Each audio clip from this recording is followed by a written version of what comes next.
ਭਗਤੀਆਂ ਖਬਰਾਂ ਦੇਖ ਰਹੇ ਸਾਰੇ ਦਰਸ਼ਕਾਂ ਨੂੰ ਮੇਰੇ ਹਰਪ੍ਰੀਤ ਵੱਲੋਂ ਪਿਆਰ ਭਰੀ ਸਤਿ ਸ੍ਰੀ ਅਕਾਲ। ਇੱਕ ਵਾਰ ਫਿਰ ਤੋਂ ਮੇਰਾ ਸਾਥ ਦੇ ਰਹੇ ਨੇ ਸੀਪੀ ਸਿੰਘ ਜੀ, ਸਬਦੀਸ਼ ਜੀ ਅਤੇ ਦਿਲਰਾਜ ਜੀ। ਤੁਹਾਡੇ ਸਭ ਦਾ ਸ਼ੋਅ ਦੇ ਵਿੱਚ ਸਵਾਗਤ ਹੈ। Thank you. ਡਿਬੇਟ ਨੰਬਰ 2 ਚ ਗੱਲ ਕਰਾਂਗੇ ਇੰਡੀਆ ਦੀ ਨੈਸ਼ਨਲ ਪੋਲਿਟਿਕਸ ਦੀ। ਜਦੋਂ ਦੀ ਮੋਦੀ ਸਾਹਿਬ ਦੀ ਸਰਕਾਰ ਬਣੀ ਆ, ਕਿਤੇ ਨਾ ਕਿਤੇ ਉਸ ਤੋਂ ਬਾਅਦ ਟੋਲਰੈਂਸ ਤੇ ਇਨਟੋਲਰੈਂਸ ਦੀ ਡਿਬੇਟ ਇੰਡੀਆ ਦੇ ਵਿੱਚ ਹਰ 1-2 ਮਹੀਨੇ ਬਾਅਦ ਟੀਵੀ ਡਿਬੇਟਸ ਦਾ ਜਾਂ ਫਿਰ ਤੁਸੀਂ ਕਹਿ ਸਕਦੇ ਜੋ ਆਮ ਬੰਦੇ ਦੀ ਡਿਬੇਟ ਦਾ ਕਾਰਨ ਬਣਦੀ ਹੀ ਬਣਦੀ ਆ। ਮੇਰਾ ਇਸ਼ਾਰਾ ਹੈ ਜੀ ਕਰਨ ਜੋਹਰ ਦੀ ਆਉਣ ਵਾਲੀ ਮੂਵੀ ਐ ਦਿਲ ਹੈ ਮੁਸ਼ਕਿਲ। ਸਰਜੀਕਲ ਸਟ੍ਰਾਈਕ ਤੋਂ ਬਾਅਦ ਜੋ ਇੱਕ ਇੰਡੀਆ ਦੇ ਵਿੱਚ ਪਾਕਿਸਤਾਨ ਦੇ ਟੈਰਰਿਸਟ, ਪਾਕਿਸਤਾਨ ਦੇ ਆਰਟਿਸਟਸ ਨੂੰ ਲੈ ਕੇ ਕੰਮ ਕਰਨ ਵਾਲੇ ਪ੍ਰੋਡਿਊਸਰਸ ਦਾ ਵਿਰੋਧ ਹੋਣਾ ਸ਼ੁਰੂ ਹੋਇਆ। ਉਹਦੇ ਵਿੱਚ ਇੱਕ ਕਰਨ ਜੋਹਰ ਸੀ ਜਿਨ੍ਹਾਂ ਦਾ ਕਿ ਵਿਰੋਧ MNS ਵੱਲੋਂ ਮਹਾਰਾਸ਼ਟਰ ਨਵ ਨਿਰਮਾਣ ਸੈਨਾ ਵੱਲੋਂ ਕੀਤਾ ਜਾ ਰਿਹਾ ਸੀ। ਕਰਨ ਜੋਹਰ ਦੀ ਪਿਕਚਰ ਐ ਦਿਲ ਹੈ ਮੁਸ਼ਕਿਲ ਉਦੋਂ ਸ਼ੁਰੂ ਹੋਈ ਸੀ ਜਦੋਂ ਮੋਦੀ ਸਾਹਿਬ ਨੇ ਪਾਕਿਸਤਾਨ ਦੀ ਫੇਰੀ ਮਾਰੀ ਸੀ ਤੇ ਪਾਕਿਸਤਾਨ ਨਾਲ ਸੰਬੰਧ ਸੁਧਾਰਨ ਦੀ ਕੋਸ਼ਿਸ਼ ਕੀਤੀ ਸੀ। ਪਰ ਪਿਕਚਰ ਬਣਦੇ ਬਣਦੇ ਤੁਹਾਨੂੰ ਸਭ ਨੂੰ ਪਤਾ ਟਾਈਮ ਲੱਗ ਜਾਣਾ ਵਾ ਤੇ ਉਹਦੇ ਨਾਲ ਸਮੇਂ ਦੇ ਨਾਲ ਹੀ ਇੰਡੀਆ ਅਤੇ ਪਾਕਿਸਤਾਨ ਦੇ ਰਿਲੇਸ਼ਨ ਵਿੱਚ ਸੰਬੰਧਾਂ ਵਿੱਚ ਮਿਠਾਸ ਨਹੀਂ ਰਹੀ ਤੇ ਕਿਤੇ ਨਾ ਕਿਤੇ ਜੋ ਇੰਡੀਆ ਤੇ ਪਾਕਿਸਤਾਨ ਦੇ ਸੰਬੰਧ ਹੁਣ ਕਰੰਟ ਬਣੇ ਹੋਏ ਨੇ ਤੁਸੀਂ ਉਹ ਤੋਂ ਵਾਕਿਫ ਜੋ ਮੂਵੀ ਤੇ ਪੈਸਾ ਲੱਗ ਚੁੱਕਾ ਸੀ ਤੇ ਮੂਵੀ ਦੀਵਾਲੀ ਦੇ ਕੋਲ ਰਿਲੀਜ਼ ਹੋਣ ਵਾਲੀ ਸੀ। ਪਰ ਮਹਾਰਾਸ਼ਟਰ ਨਵ ਨਿਰਮਾਣ ਸੈਨਾ ਅਤੇ ਕੁਝ ਕੱਟੜਪੰਥੀ ਜਥੇਬੰਦੀਆਂ ਵੱਲੋਂ ਵਿਰੋਧ ਕੀਤਾ ਜਾ ਰਿਹਾ ਸੀ ਕਿ ਅਸੀਂ ਇਸ ਪਿਕਚਰ ਨੂੰ ਰਿਲੀਜ਼ ਨਹੀਂ ਹੋਣ ਦੇਵਾਂਗੇ। ਬਾਲੀਵੁੱਡ ਦੇ ਕੁਝ ਪ੍ਰੋਡਿਊਸਰ ਨੇ ਇੰਡੀਆ ਦੇ ਹੋਮ ਮਿਨਿਸਟਰ ਰਾਜਨਾਥ ਸਿੰਘ ਨਾਲ ਮੁਲਾਕਾਤ ਕੀਤੀ ਤੇ ਰਾਜਨਾਥ ਸਿੰਘ ਨੇ ਆਸ਼ਵਾਸਨ ਦਵਾਇਆ ਕਿ ਉਹਨਾਂ ਦੀ ਪਿਕਚਰ ਰਿਲੀਜ਼ ਹੋਊਗੀ, ਉਹਨਾਂ ਨੂੰ ਇਸ ਪਿਕਚਰ ਦੇ ਰਿਲੀਜ਼ ਵਿੱਚ ਕੋਈ ਵੀ ਪ੍ਰੋਬਲਮ ਨਹੀਂ ਆਊਗੀ। MNS ਦੇ ਵਰਕਰਾਂ ਵੱਲੋਂ ਕੁਝ ਥੀਏਟਰਸ ਦੇ ਓਨਰਸ ਨੂੰ ਧਮਕਾਉਣ ਦੀ ਜਾਂ ਫਿਰ ਜੋ MNS ਦੀ ਭਾਸ਼ਾ ਵਿੱਚ ਕਹੀਏ ਤੇ ਉਹਨਾਂ ਦਾ ਇਹ ਕਹਿਣਾ ਸੀ ਕਿ ਅਸੀਂ ਥੀਏਟਰ ਵਾਲਿਆਂ ਨਾਲ ਗੱਲ ਕਰਨ ਜਾਂਦੇ ਹਾਂ, ਅਸੀਂ ਉਹਨਾਂ ਨੂੰ ਹਕੀਕਤ ਨਾਲ ਜਾਣੂ ਕਰਾਉਂਦੇ ਹਾਂ। ਪਰ ਜੇ ਦੂਜੇ ਪੱਖ ਦੀ ਗੱਲ ਕਰੀਏ ਕਿਤੇ ਨਾ ਕਿਤੇ ਧਮਕਾਉਣ ਦੀ ਕੋਸ਼ਿਸ਼ ਕੀਤੀ ਜਾ ਰਹੀ ਸੀ ਕਿ ਤੁਸੀਂ ਇਹ ਪਿਕਚਰ ਨੂੰ ਨਹੀਂ ਲਾਓਗੇ ਕਿਉਂਕਿ ਇਸ ਪਿਕਚਰ ਦੇ ਵਿੱਚ ਫਹਾਦ ਖਾਨ ਆ ਜੋ ਕਿ ਪਾਕਿਸਤਾਨ ਦਾ ਇੱਕ ਐਕਟਰ ਆ।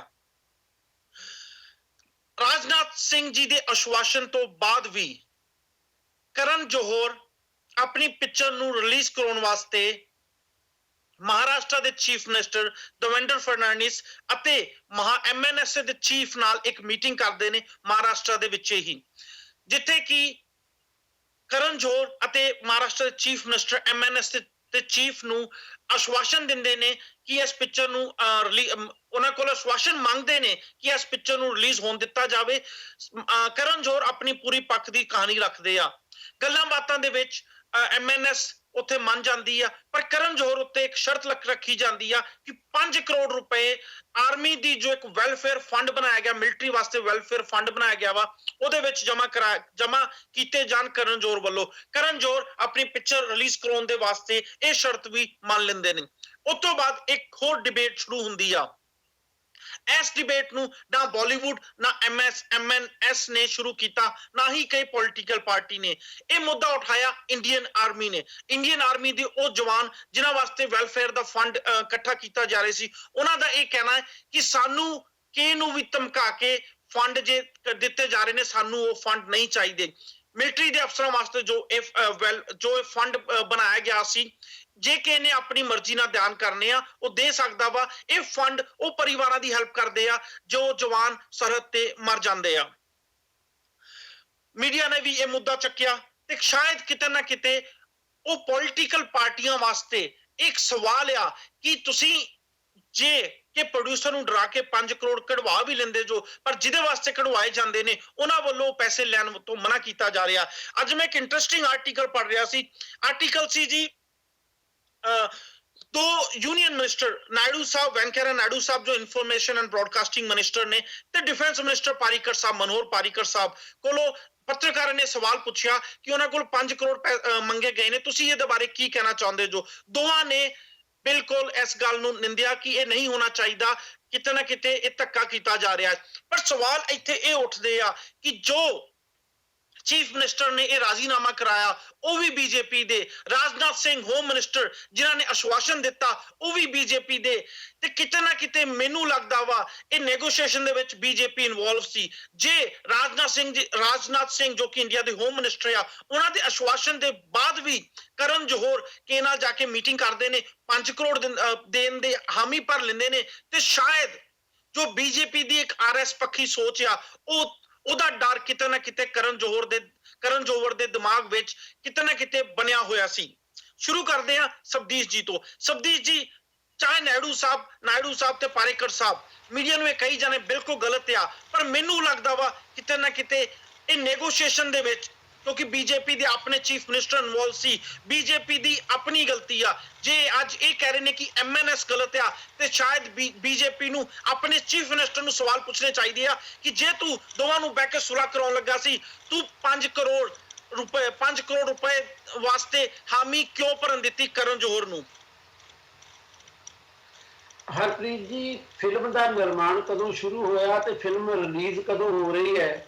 ਜੇ ਸਿਰਫ ਇਸ ਬਣਾ ਦੇ ਉੱਤੇ ਅਸੀਂ ਫਿਲਮਾਂ ਬਾਰੇ ਕੋਈ ਨੀਤੀ ਤੈਅ ਕਰਨੀ ਆ ਤਾਂ ਮੇਰਾ ਖਿਆਲ ਹੈ ਕਿ ਅਸੀਂ ਇਹ ਸਾਬਤ ਕਰਨ ਦਾ ਯਤਨ ਕਰਦੇ ਹਾਂ ਕਿ ਸਾਡੇ ਦੇਸ਼ ਕੋਲੇ ਫਿਲਮ ਜਗਤ ਲਈ, ਕਲਾ ਜਗਤ ਲਈ ਕੋਈ ਪਰਮਾਨੈਂਟ ਪਾਲਿਸੀ ਨਹੀਂ ਹੈ ਜਿਹਨੂੰ ਅਸੀਂ ਕਲਚਰਲ ਪਾਲਿਸੀ ਕਹਿ ਸਕੀਏ।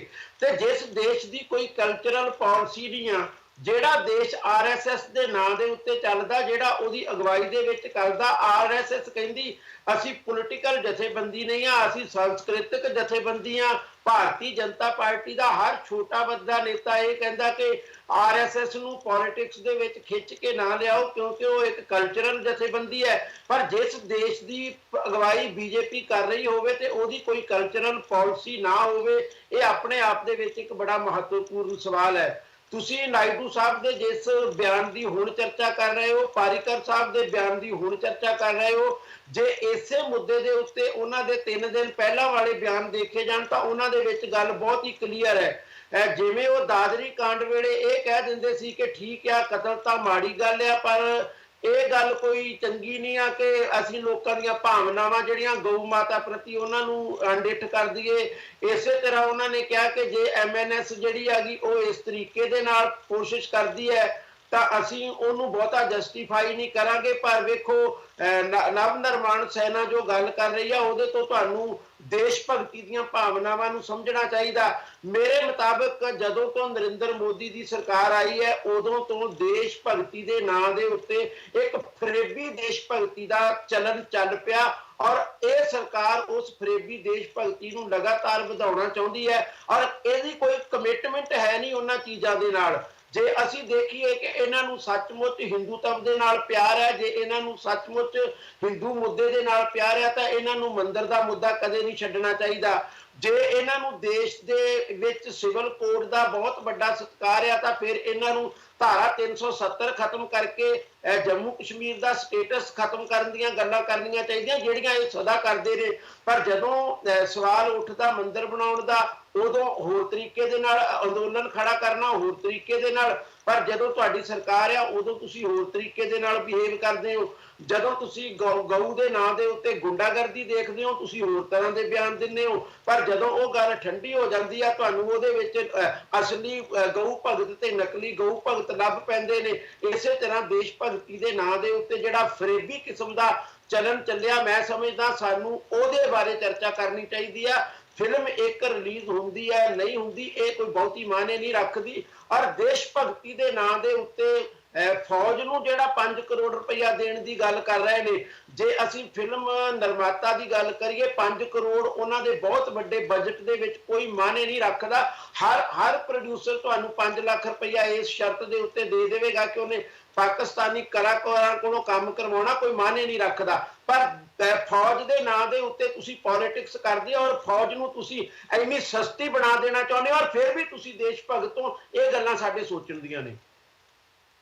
ਇੱਕ ਪਾਸੇ ਬੀਜੇਪੀ ਡਿਵੈਲਪਮੈਂਟ ਦੀਆਂ ਗੱਲਾਂ ਕਰਦੀ ਹੈ, ਫੋਰਨ ਇਨਵੈਸਟਮੈਂਟ ਦੀਆਂ ਗੱਲਾਂ ਕਰਦੀ ਹੈ। ਸ਼ਾਇਦ ਮੋਦੀ ਸਾਹਿਬ ਆਪਣੀ ਪਾਲਿਸੀ ਵਿੱਚ ਫੋਰਨ ਇਨਵੈਸਟਮੈਂਟ ਡਿਵੈਲਪਮੈਂਟ ਵਿੱਚ ਕਾਮਯਾਬ ਵੀ ਹੋ ਜਾਣ। ਪਰ ਕੁਝ ਲੋਕ ਇਹ ਸਵਾਲ ਕਰ ਰਹੇ ਆ ਕਿ ਜੇ ਤੁਸੀਂ ਇਨਟੋਲਰੈਂਟ ਸੁਸਾਇਟੀ ਇੰਡੀਆ ਵਿੱਚ ਕ੍ਰੀਏਟ ਕਰ ਰਹੇ ਹੋ ਤੇ ਕੀ ਉਹ ਇੰਡੀਆ ਦੀ ਗਰੋਥ ਵਿੱਚ ਰੋੜਾ ਨਹੀਂ ਬਣੂਗੀ? ਉਹ ਫੋਰਨ ਕੰਪਨੀਆਂ ਜੋ ਇੰਡੀਆ 'ਚ ਇਨਵੈਸਟ ਕਰਦੇ ਆ, ਕੀ ਉਹ ਇੰਡੀਆ ਨੂੰ ਸਵਾਲ ਨਹੀਂ ਪੁੱਛਣਗੇ ਕਿ ਕੱਲ ਜੇ ਸਾਡੇ EMPLOYE ਨਾਲ ਇੰਡੀਆ ਦੇ ਵਿੱਚ ਬੀਫ ਖਾਣ ਦੇ ਉੱਤੇ ਜਾਂ ਕਿ ਹੋਰ ਏਦਾਂ ਦੇ ਮੁੱਦੇ ਨੂੰ ਲੈ ਕੇ ਸਵਾਲ ਉੱਠੇ, ਉਹ EMPLOYE ਟਰਬਲ 'ਚ ਆਇਆ, ਉਹਦੇ ਵਾਸਤੇ ਕੌਣ ਜ਼ਿੰਮੇਵਾਰ ਹੋਊਗਾ? ਦਿਲਰਾਜ ਜੀ, ਸਵਾਲ ਤੁਹਾਡੇ ਤੇ ਕਰੂੰਗਾ ਕਿਉਂਕਿ ਇਹ ਸਵਾਲ ਹੁਣ ਆਮ ਤੌਰ ਤੇ ਪੁੱਛੇ ਜਾ ਰਹੇ ਆ ਕਿ ਜੇ ਇਨਟੋਲਰੈਂਟ ਸੁਸਾਇਟੀ ਦੀ ਗੱਲ ਕਰੀਏ, ਇਨਟੋਲਰੈਂਸ ਦੀ ਗੱਲ ਕਰੀਏ, ਕਿ ਉਹ ਇੰਡੀਆ ਦੀ ਗਰੋਥ ਦੇ ਵਿੱਚ ਰੋੜਾ ਨਹੀਂ ਆ? ਸੰਦੀਪ ਜੀ, ਬਿਲਕੁਲ ਏਦਾਂ ਦੇ ਜਿਹੜੇ ਇਸ਼ੂ ਹੁੰਦੇ ਆ ਉਹ ਡੈਫੀਨੇਟਲੀ ਕਿਤੇ ਨਾ ਕਿਤੇ ਗਰੋਥ ਨੂੰ ਇੰਪੈਕਟ ਕਰਦੇ ਹੈਗੇ ਆ। ਇਹ ਜਿਹੜਾ ਫੌਜ ਨੂੰ ਇੰਨਾ ਸਸਤੇ ਵਿੱਚ ਤੋਲਣਾ ਕਿ 5 ਕਰੋੜ ਰੁਪਇਆ ਤੁਸੀਂ ਦੇ ਦਿਓ ਤੇ ਉਸ ਤੋਂ ਬਾਅਦ ਤੁਸੀਂ ਫਿਲਮ ਰਿਲੀਜ਼ ਕਰ ਲਓ, ਜੇ ਨਹੀਂ ਹੁੰਦੇ ਨਹੀਂ ਤੇ ਪਾਕਿਸਤਾਨ ਦੀ ਫਿਲਮ ਨਾ ਰਿਲੀਜ਼ ਹੋਣ ਦਿਓ, ਪਰ ਏਦਾਂ ਦਾ ਕੁਛ ਕਰਨਾ ਉਹ ਆਪਣੇ ਆਪ ਦੇ ਵਿੱਚ ਬੜਾ ਸ਼ਰਮਨਾਕ ਹੈਗਾ ਵਾ। ਡੈਫੀਨੇਟਲੀ ਤੁਹਾਡਾ ਜਿਹੜਾ ਸਵਾਲ ਹੈਗਾ ਕਿ ਏਦਾਂ ਦੇ ਜਿਹੜੇ ਛੋਟੇ ਛੋਟੇ ਇਸ਼ੂਜ਼ ਆ ਜਿਹੜੇ ਵਰਲਡ ਵਾਈਡ ਬਹੁਤ ਵੱਡੇ ਦਿਖਦੇ ਹੈਗੇ ਆ, ਉਹ ਕਿਤੇ ਨਾ ਕਿਤੇ ਰੋੜਾ ਹੈਗੇ ਆ ਦੇਸ਼ ਦੀ ਤਰੱਕੀ ਤੇ ਦੇਸ਼ ਦੀ ਕੌਮੀ ਏਕਤਾ ਤੇ। ਜਿੰਨੇ ਵੀ ਏਦਾਂ ਦੇ ਇਸ਼ੂਜ਼ ਬੀਜੇਪੀ ਦੀ ਹੋਣ ਤੋਂ ਬਾਅਦ ਆਏ ਆ, ਚਾਹੇ ਉਹ ਬੀਫ ਵਾਲਾ ਹੋਵੇ, ਚਾਹੇ ਉਹ ਗਊ ਮਾਤਾ ਵਾਲਾ ਹੋਵੇ, ਚਾਹੇ ਉਹ ਰਾਮ ਮੰਦਿਰ ਵਾਲਾ ਹੋਵੇ, ਚਾਹੇ ਇਹ ਜਿਹੜਾ ਹੁਣ ਪਾਕਿਸਤਾਨ ਦੇ ਵਿਰੁੱਧ ਇੱਕ ਜੰਗ ਛਿੜੀ ਹੋਈ ਹੈ ਉਹ ਹੋਵੇ, ਇਹ ਸਾਰੇ ਇਸ਼ੂ ਕਿਤੇ ਨਾ ਕਿਤੇ ਡੈਫੀਨੇਟਲੀ ਵਰਲਡ ਵਾਈਡ ਇੰਪੈਕਟ ਕਰਦੇ ਆ। ਸੀਪੀ ਸਿੰਘ ਜੀ, ਮੈਂ ਤੁਹਾਨੂੰ ਵੀ ਚਾਹੂੰਗਾ ਜੇ ਅਜੇ ਤੱਕ ਕੋਈ ਗੱਲਬਾਤ ਉੱਤੇ ਤੁਸੀਂ ਕਮੈਂਟ ਕਰਨਾ ਚਾਹੋ। सीपी सिंह जी। हाँ जी हरप्रीत जी, मैं फिल्म तो शुरू करना चाहूंगा। देखो, ਜਿਹੜੀ ਵੀ ਕੰਟਰੋਵਰਸੀ ਕ੍ਰੀਏਟ ਹੋਈ ਫਿਲਮ ਨੂੰ ਲੈ ਕੇ, ਉਸ ਨੂੰ ਕਾਫੀ ਮੀਟਿੰਗਸ ਵੀ ਹੋਈਆਂ, ਮੀਟਿੰਗ ਦੇ ਵਿੱਚ ਸੈਟਲਮੈਂਟਸ ਵੀ ਹੋਈਆਂ, ਸੈਟਲਮੈਂਟ ਦੇ ਵਿੱਚ ਅਮਾਉਂਟਸ ਦੀ ਵੀ ਗੱਲ ਹੋਈ, ਅਮਾਉਂਟ ਤੋਂ ਬਾਅਦ ਫਿਲਮ ਨੂੰ ਰਿਲੀਜ਼ ਵੀ ਕਰ ਦਿੱਤਾ ਜਾਂਦਾ ਹੈ। ਫਿਰ ਕੱਲ ਪਾਕਿਸਤਾਨ ਜਿਹੜੀ ਡਿਸਟ੍ਰੀਬਿਊਸ਼ਨ ਐਸੋਸੀਏਸ਼ਨ ਹੈ ਉਹਨਾਂ ਨੇ ਇਹ ਵੀ ਕਹਿ ਦਿੱਤਾ ਹੈ ਕਿ ਜੇ ਅਗਰ 5 ਕਰੋੜ ਦਿੰਦੇ ਆ ਤਾਂ ਅਸੀਂ ਪਾਕਿਸਤਾਨ ਦੇ ਵਿੱਚ ਵੀ ਫਿਲਮ ਨੂੰ ਰਿਲੀਜ਼ ਕਰਨ ਦੇ ਬਾਰੇ ਸੋਚਾਂਗੇ। ਸੋ ਜੇ ਇਦਾਂ ਦੀਆਂ ਨਹੀਂ, ਮੈਂ ਕਰੈਕਟ ਕਰਨਾ ਚਾਹੁੰਦਾ CP Singh ji, Pakistan cinema association ਨੇ ਇਹ ਕਿਹਾ ਵਾ ਕਿਉਂਕਿ ਇੰਡੀਅਨ ਆਰਮੀ ਨੇ ਇਹ ਪੈਸੇ ਲੈਣ ਤੋਂ ਮਨਾ ਕਰਤਾ। ਉਹਨਾਂ ਨੇ ਇਹ ਕਿਹਾ ਵਾ ਕਿ ਇੰਡੀਅਨ ਆਰਮੀ ਦਾ ਮਨਾ ਕਰਨਾ ਅਤੇ ਫਾਹਿਦ ਖਾਨ ਦੀ ਮੂਵੀ ਬਿਨਾਂ ਕੱਟ ਲਾਏ ਰਿਲੀਜ਼ ਕਰਨ ਦੀ ਜੋ ਇੰਡੀਆ ਨੇ ਪਹਿਲ ਕੀਤੀ ਆ, ਉਹਦੇ ਚੱਲਦੇ ਹੋਏ ਅਸੀਂ ਇਹ ਪਿਕਚਰ ਪਾਕਿਸਤਾਨ ਵਿੱਚ ਆਪਣੇ ਥੀਏਟਰ ਵਿੱਚ ਲਾਉਣ ਵਾਸਤੇ ਹਾਮੀ ਭਰਦੇ ਆ, ਜੋ ਕਿ ਮੇਰੇ ਹਿਸਾਬ ਨਾਲ ਇੱਕ ਅੱਡ ਮੁੱਦਾ ਬਣਦਾ ਹੈ ਕਿ ਇੰਡੀਅਨ ਆਰਮੀ ਦਾ 5 ਕਰੋੜ ਲੈਣਾ ਜਾਂ ਨਾ ਲੈਣਾ। ਇੰਡੀਆ ਨੇ ਫਾਹਿਦ ਖਾਨ ਦੀ ਮੂਵੀ ਬਿਨਾਂ ਐਡਿਟ ਕੀਤੇ ਰਿਲੀਜ਼ ਕਰਨਾ ਨਾ ਰਿਲੀਜ਼ ਕਰਨਾ, ਉਹਦੇ ਨਾਲ ਤੁਹਾਡੀ ਪਾਲਿਸੀਜ਼ ਉੱਤੇ ਕੀ ਫਰਕ ਆ, ਉਹ ਇੱਕ ਅੱਡ ਸਵਾਲ ਬਣਦਾ ਵਾ। ਬਿਲਕੁਲ ਠੀਕ ਹੈ ਸਰ, ਮੈਂ ਉੱਥੇ 5 ਕਰੋੜ ਦੀ ਗੱਲ ਤੇ ਆਣਾ, ਜਾਂ ਜਿਹੜੀ ਉਹਨਾਂ ਨੇ ਕਰਨ ਜੌਹਰ ਨੇ ਰਾਜਨਾਥ ਸਿੰਘ ਜੀ ਨਾਲ ਸੈਟਲਮੈਂਟਸ ਕੀਤੇ, ਮੈਂ ਉਸ ਗੱਲ ਤੇ ਆਣਾ। ਜੇ ਅਸੀਂ ਏਦਾਂ ਦੀਆਂ ਸੈਟਲਮੈਂਟਸ ਕਰਕੇ ਅਸੀਂ ਬੜਾ ਈਜ਼ੀ ਕਰ ਲਾਂਗੇ ਆਪਣੇ ਆਪ ਨੂੰ ਕਿ ਅਸੀਂ ਪਾਕਿਸਤਾਨੀ ਆਰਟਿਸਟ ਨੂੰ ਹਿੰਦੀ ਫਿਲਮਾਂ ਦੇ ਵਿੱਚ ਜਾਂ ਬਾਲੀਵੁੱਡ ਦੇ ਵਿੱਚ ਐਕਟਿੰਗ ਕਰਨ ਦੀ ਅਲਾਉ ਕਰ ਦਾਂਗੇ ਔਰ ਉਹਨਾਂ ਦੀਆਂ ਫਿਲਮਾਂ ਨੂੰ ਰਿਲੀਜ਼ ਕਰ ਦਾਂਗੇ, ਤਾਂ ਫਿਰ ਗੱਲ ਉਹੀ ਆ ਗਈ ਜੋ ਸ਼ਬੀਰ ਜੀ ਕਹਿ ਰਹੇ ਸੀ ਕਿ ਭੱਦੀ ਦੇਸ਼ ਭਗਤੀ ਝਲਕਦੀ ਹੈ ਇਹਦੇ ਵਿੱਚ। ਕਿਤੇ ਨਾ ਕਿਤੇ ਜਾ ਕੇ ਜਦੋਂ ਅਸੀਂ ਏਦਾਂ ਦੀਆਂ ਛੋਟੀਆਂ-ਛੋਟੀਆਂ ਗੱਲਾਂ ਨੂੰ ਮੁੱਦੇ ਬਣਾਵਾਂਗੇ ਤਾਂ ਤੁਸੀਂ ਬਿਲਕੁਲ ਠੀਕ ਕਹਿ ਰਹੇ ਹੋ ਕਿ ਜਦੋਂ ਫੋਰਨ ਇਨਵੈਸਟਰ ਇੰਡੀਆ ਦੇ ਵਿੱਚ ਸੋਚੇਗਾ, ਬਿਜ਼ਨਸਮੈਨ ਇੰਡੀਆ ਦੇ ਵਿੱਚ ਆਪਣੀ ਇਨਵੈਸਟਮੈਂਟ ਕਰਨ ਬਾਰੇ ਸੋਚੇਗਾ, ਤਾਂ ਇਸ ਚੀਜ਼ ਨੂੰ ਉਹ ਬਹੁਤ ਮੇਨ ਪੁਆਇੰਟ ਲਈ ਐਨਾਲਾਈਜ਼ ਕਰੇਗਾ। ਔਰ ਕਿਤੇ ਨਾ ਕਿਤੇ ਜਦੋਂ ਮੋਦੀ ਸਾਹਿਬ ਡਿਵੈਲਪਮੈਂਟ ਦੀ ਗੱਲ ਕਰਦੇ ਹੈ ਜਾਂ ਉਹ ਇਸ ਤਰ੍ਹਾਂ ਦੇ ਕਿਤੇ ਜਿਹੜੇ ਮੁੱਦੇ ਆ ਉਹਨੂੰ ਭਖਾਉਣ ਦੀ ਕੋਸ਼ਿਸ਼ ਕਰਦੇ ਤਾਂ ਰੋੜਾ ਜ਼ਰੂਰ ਬਣਦੇ ਹੈ, ਕਿਉਂਕਿ ਜਦੋਂ ਛੋਟੇ-ਛੋਟੇ ਬੀਫ ਦਾ ਮੁੱਦਾ ਲੈ ਲਓ ਜਾਂ ਏਦਾਂ ਦੀਆਂ ਕੋਈ ਕੰਟਰੋਵਰਸੀਜ਼ ਲੈ ਲਓ ਜਿਹਦੇ ਨਾਲ ਕਿ ਕਿਤੇ ਨਾ ਕਿਤੇ ਜਿਹੜਾ ਫੋਰਨ ਇਨਵੈਸਟਰ ਹੈ, ਜਿਹੜਾ ਉਹ ਇਨਵੈਸਟਰ ਹੈ ਜਿਹੜਾ ਇੱਥੇ ਇੰਡੀਆ ਦੇ ਵਿੱਚ ਇਨਵੈਸਟ ਕਰਕੇ ਆਪਣੀ ਗਰੋਥ ਕਰਨਾ ਚਾਹੁੰਦਾ ਜਾਂ ਇੰਡੀਆ ਦੀ ਇਕਨੋਮੀ ਨੂੰ ਕਰਨਾ ਚਾਹੁੰਦਾ ਹੈ, ਉਸ ਨੂੰ ਇਹ ਆਬਸਟੈਕਲ ਜ਼ਰੂਰ ਲੱਗਦੇ ਹੈ। ਉਹ ਕਦੀ ਵੀ ਨਹੀਂ ਇਹ ਚਾਹੂਗਾ ਕਿ ਜੇ ਏਦਾਂ ਦੀ ਇੰਟੋਲਰੈਂਸ ਇੰਡੀਆ ਦੇ ਵਿੱਚ ਚੱਲ ਰਹੀ ਹੈ ਤਾਂ ਉਹ ਇੱਥੇ ਇਨਵੈਸਟਮੈਂਟ ਕਰੇ ਔਰ ਆਪਣੀ ਜਿਹੜੀ ਹੈ ਇਕਨੋਮੀ ਨੂੰ ਜਾਂ ਇੰਡੀਅਨ ਇਕਨੋਮੀ ਨੂੰ ਹੈਲਪਫੁਲ ਕਰੇ। ਇਹ ਬਿਲਕੁਲ ਰੋੜਾ ਬਣਦੇ। ਇੱਕ ਥੋੜਾ ਜਿਹਾ ਮੈਂ ਮੁੱਦਾ ਦਿਲਰਾਜ ਜੀ, ਥੋੜਾ ਜਿਹਾ ਮੈਂ ਮੁੱਦਾ ਇੱਕ ਹੋਰ ਰਿਪੋਰਟ ਨਾਲ ਜੋੜਨਾ ਚਾਹੂੰਗਾ। ਮੇਰੇ ਖਿਆਲ ਦੇ ਨਾਲ ਜਿਹੜੇ ਕਲਾਕਾਰ ਆ ਉਹ ਸਾਰਿਆਂ ਦੇ ਸਾਂਝੇ ਹੁੰਦੇ ਆ, ਇਸ ਕਰਕੇ ਨਹੀਂ, ਮੈਂ ਕਲਾਕਾਰ ਦਿਲਰਾਜ ਸਿੰਘ ਜੀ, ਅਸੀਂ ਕਲਾਕਾਰਾਂ ਦੀ ਗੱਲ ਨਹੀਂ ਕਰ ਰਹੇ, ਅਸੀਂ ਹੁਣ ਇੰਟੋਲਰੈਂਸ ਸੁਸਾਇਟੀ ਦੀ ਗੱਲ ਕਰ ਰਹੇ ਹਾਂ। ਇੰਟੋਲਰੈਂਸ ਦੇ ਉੱਤੇ ਬਾਲੀਵੁੱਡ ਉੱਤੇ ਅਟੈਕ ਕੀਤਾ ਜਾ ਰਿਹਾ, ਹੋ ਸਕਦਾ ਹੈ ਕੱਲ ਆਈਟੀ ਇੰਡਸਟਰੀ ਉੱਤੇ ਵੀ ਅਟੈਕ ਕੀਤਾ ਜਾਵੇ ਕਿ ਤੁਸੀਂ ਪਾਕਿਸਤਾਨ ਤੋਂ ਸੌਫਟਵੇਅਰ ਡਿਵੈਲਪਰ ਨਹੀਂ ਬੁਲਾ ਸਕਦੇ, ਹੋ ਸਕਦਾ ਹੈ ਕੱਲ ਕਿ ਹੋਰ ਬਿਜ਼ਨਸ ਉੱਤੇ ਵੀ ਅਟੈਕ ਕੀਤਾ ਜਾਵੇ। ਸਰ, ਕਲਾਕਾਰਾਂ ਤੇ ਬਿਜ਼ਨਸ ਦੇ ਵਿੱਚ ਜ਼ਮੀਨ ਆਸਮਾਨ ਦਾ ਫਰਕ ਹੈ। ਮੈਂ ਵੀ ਉੱਥੇ ਹੀ ਆ ਰਿਹਾ ਸੀਗਾ, ਮੈਂ ਤੁਹਾਡਾ ਕੁਐਸਚਨ ਕਾਫੀ ਹੱਦ ਤੱਕ ਸਮਝ ਗਿਆ ਸੀਗਾ। ਜਦੋਂ ਬਿਜ਼ਨਸ ਦੀ ਆਪਾਂ ਗੱਲ ਕਰਦੇ ਹਾਂ ਉਦੋਂ ਕਹਾਣੀ ਹੋਰ ਹੁੰਦੀ ਹੈ। ਅੱਜ ਦੀ ਡੇਟ ਵਿੱਚ ਮੋਦੀ ਸਾਹਿਬ ਇੱਕ ਨਾਅਰਾ ਦਿੰਦੇ ਆ ਕਿ ਚਾਈਨਾ ਤੋਂ ਆਇਆ ਮਾਲ ਨਾ ਖਰੀਦੋ, ਤੇ ਪੂਰਾ ਇੰਡੀਆ ਉਹ ਨਾਅਰੇ ਦੇ ਪਿੱਛੇ ਤਕਰੀਬਨ ਪੈ ਗਿਆ। ਹਰ ਸ਼ਹਿਰ ਦੇ ਵਿੱਚ ਲੋਕੀ ਜਿਸ ਚੀਜ਼ ਦੀ ਗੱਲ ਕਰਦੇ ਪਏ ਆ, ਤੇ ਉਹਦੇ ਨਾਲ ਜ਼ਿਆਦਾ ਮੈਨੂੰ ਲੱਗਦਾ ਡਿਵੈਲਪਮੈਂਟ ਹੋਏਗੀ। ਜਦੋਂ ਆਪਾਂ ਬਿਜ਼ਨਸ ਦੀਆਂ ਚੀਜ਼ਾਂ ਕਰਾਂਗੇ ਉਦੋਂ ਗੱਲ ਹੋਰ ਹੁੰਦੀ ਹੈ, ਪਰ ਜਦੋਂ ਆਪਾਂ ਕਲਾਕਾਰ ਦੀ ਗੱਲ ਕਰਾਂਗੇ, ਇੱਕ ਇੰਡਸਟਰੀ ਦੀ ਗੱਲ ਕਰਾਂਗੇ, ਉਦੋਂ ਕਹਾਣੀ ਹੋਰ ਹੁੰਦੀ ਹੈ। ਪਰ ਦਿਲਾਂ ਜੀ ਕਲਾਕਾਰ ਵੀ ਬਿਜ਼ਨਸ ਲਈ ਆਉਂਦੇ ਆ ਨਾ ਇੱਥੇ, ਉਹਦੇ ਨਾਲ ਵੀ ਕਿਤੇ ਨਾ ਕਿਤੇ ਸਿੱਧੇ ਤੌਰ ਤੇ ਬਿਜ਼ਨਸ ਜੁੜਿਆ ਹੁੰਦਾ। ਓਕੇ, ਇੱਕ ਮੈਂ ਰਿਪੋਰਟ ਹੋ ਰਿਹਾ ਜੋ ਅੱਜ ਵਰਲਡ ਬੈਂਕ ਨੇ ਰਿਲੀਜ਼ ਕੀਤੀ ਹੈ, ਉੱਤੇ ਜਾਣਾ ਚਾਹੂੰਗਾ, ਪਰ ਉਸ ਤੋਂ ਪਹਿਲਾਂ ਕਾਲਰ ਸਾਡੇ ਨਾਲ ਜੁੜ ਚੁੱਕੇ ਨੇ। ਸਤਿ ਸ੍ਰੀ ਅਕਾਲ ਜੀ, ਲਾਸਟ 4 ਨੰਬਰ ਨੇ 1170। ਸਤਿ ਸ੍ਰੀ ਅਕਾਲ ਸਾਰਿਆਂ ਨੂੰ, ਸਾਰੇ ਪੈਨਲਿਸਟਾਂ ਨੂੰ, ਹਾਪੀ ਤੁਹਾਨੂੰ ਵੀ। ਮੇਰਾ ਸਵਾਲ ਤਾਂ ਇਹ ਆ ਕਿ ਆਪਾਂ ਨੂੰ ਸਾਰਿਆਂ ਨੂੰ ਸਮਝਣਾ ਚਾਹੀਦਾ ਵੀ ਜਿਹੜਾ ਮੋਦੀ ਵਾਲਾ ਅੱਛੇ ਦਿਨ ਜਾਂ ਮੇਡ ਇਨ ਇੰਡੀਆ, ਮੋਦੀ ਇਹ ਪ੍ਰਾਈਮ ਮਿਨਿਸਟਰ ਨਹੀਂ, ਜਿੱਦਾਂ ਰਿਲੀਜੀਅਸ ਗਰੁੱਪ ਦਾ ਹੁੰਦਾ ਪ੍ਰਚਾਰਕ ਆ, ਇਹ ਉਹ ਚੀਜ਼ ਆ ਬਈ ਇਹਨੂੰ ਕਿਹੜਾ ਮਰਜ਼ੀ ਚੀਜ਼ ਦੇ ਦਿਓ, ਘੰਟਾ ਇਹਦਾ ਪ੍ਰਚਾਰ ਕਰੀ ਜਾਂਦਾ, ਲੋਕਾਂ ਨੂੰ ਮਨ ਕਹਿ ਕੇ ਗੱਲਾਂ ਖੁਸ਼ ਕਰੀ ਜਾਣਾ। ਹੁਣ ਸਾਈਕਲ ਪਹਿਲਾਂ ਲੁਧਿਆਣੇ 'ਚ ਟਾਪ ਬਣਦੇ ਸੀ, ਕਿਉਂ ਚੀਜ਼ ਬਣਨ ਲੱਗ ਪਏ, ਜੁੱਤੀਆਂ ਵੀ ਚੱਕ ਦਿੱਤੀਆਂ। ਜੇ ਇਹੀ ਉਹਨਾਂ ਨੂੰ ਜਿੰਨਾ ਵੀ ਕੋਈ ਥੋੜ੍ਹਾ ਬਹੁਤਾ ਆਪਣੇ ਕੰਪੀਟੀਸ਼ਨ ਜੇ ਵਰਲਡ ਟ੍ਰੇਡ ਵਿੱਚ ਰੱਖਣਾ, ਤਾਂ ਇਹਨਾਂ ਨੂੰ ਜਿਹੜੀ ਆਪਣੀ ਸਟੀਲ ਇੰਡਸਟਰੀ ਆ ਉਹਨਾਂ ਨੂੰ ਵੀ ਥੋੜ੍ਹਾ ਬਹੁਤਾ ਦੂਜਾ ਦੇਣਾ ਚਾਹੀਦਾ ਆ, ਜਿਹੜਾ ਗੌਰਮੈਂਟ ਦਾ ਸਾਬਕਾ ਜਾਂ DT ਇਨੀਸ਼ੀਏਟਿਵ। ਕੋਈ ਪੰਜਾਬ ਵਾਸਤੇ ਇਨੀਸ਼ੀਏਟਿਵ ਕੋਈ ਰੱਖਿਆ ਹੀ ਨਹੀਂ ਮੋਦੀ ਨੇ। ਮੋਦੀ ਦਾ ਵੀ ਜਿਹੜਾ ਆਪਣੇ ਜਿੱਦਾਂ ਕਹਿ ਰਹੇ ਸੀ ਬਾਦਲ ਦੇ ਸਾਹਿਬ ਕਹਿ ਰਹੇ ਸੀ ਜੀ ਟਰੱਕ ਭਰ ਕੇ ਨੋਟਾਂ ਨਾ ਆਉਂਗੇ ਜੇ ਲਈ ਵੋਟਾਂ ਪਾਓ BJP ਨੂੰ। ਟਰੱਕ ਤਾਂ ਪਹਿਲੇ ਵੀ ਨਹੀਂ ਆਏ ਬਈ, ਕਾਂਗਰਸ ਵੇਲੇ ਦੇ ਜਿਹੜੇ ਪੈਸੇ ਆਏ ਉਹੀ ਆਏ ਆ, ਤਾਂ ਹੁਣ ਉਹ ਕਹਿੰਦੇ ਹਿਸਾਬ ਦਿਓ।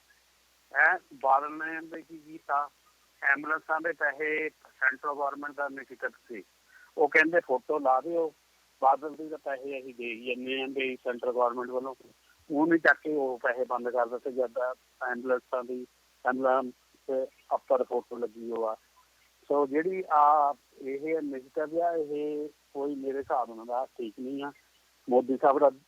ਦੂਸਰਾ ਜਿਹੜਾ ਸਵਾਲ ਮੈਂ ਕਹਿਣਾ ਸੀ, ਜਿਹੜਾ ਗੌਰਮੈਂਟ ਨੂੰ ਇੰਪਲੋਈਜ਼ ਨੂੰ ਪੱਕੇ ਕਰਨ ਬਾਰੇ, ਇਹਦੇ ਉੱਪਰ ਇੱਕ ਬਲਫ ਆ ਬਈ ਜਿੱਦਾਂ ਹੁਣ ਬੰਦਿਆਂ ਨਾਲ ਬਈ ਪਤਾ ਹੁੰਦਾ ਵੀ ਗੌਰਮੈਂਟ ਨੇ ਸਾਡਾ ਹਾਲ ਹੈ ਕਿ ਬੁਰਾ ਆ, ਉਹ ਕਿਹੜੇ ਪੋਲਿੰਗ ਨਹੀਂ ਕਰਦੇ ਵੀ ਚਲੋ ਆਹ ਕੁਛ ਕਰ ਦਿਓ, ਆਹ ਕੁਛ ਕਰ ਦਿਓ, ਅਸੀਂ ਕਿਹੜਾ ਦੇਣਾ ਆ ਕੇ। ਦੂਜੀ ਜੇ ਕਿਸੇ ਨੇ PIL ਫਾਈਲ ਕਰਤੀ, ਉਹ ਆਪ ਹੀ ਹਾਈ ਕੋਰਟ ਨੇ ਕਹਿਣਾ ਵੀ ਕਾਨੂੰਨ ਦੇ ਹਿਸਾਬ ਨਾਲ ਸਹੀ ਕੰਮ ਨਹੀਂ ਕੀਤਾ, ਕਿਉਂਕਿ ਜੱਬਾਂ ਦਾ ਕੋਈ ਪੋਸਟ ਕੀਤੀਆਂ ਹੀ ਨਹੀਂ ਸੀ ਪਹਿਲਾਂ।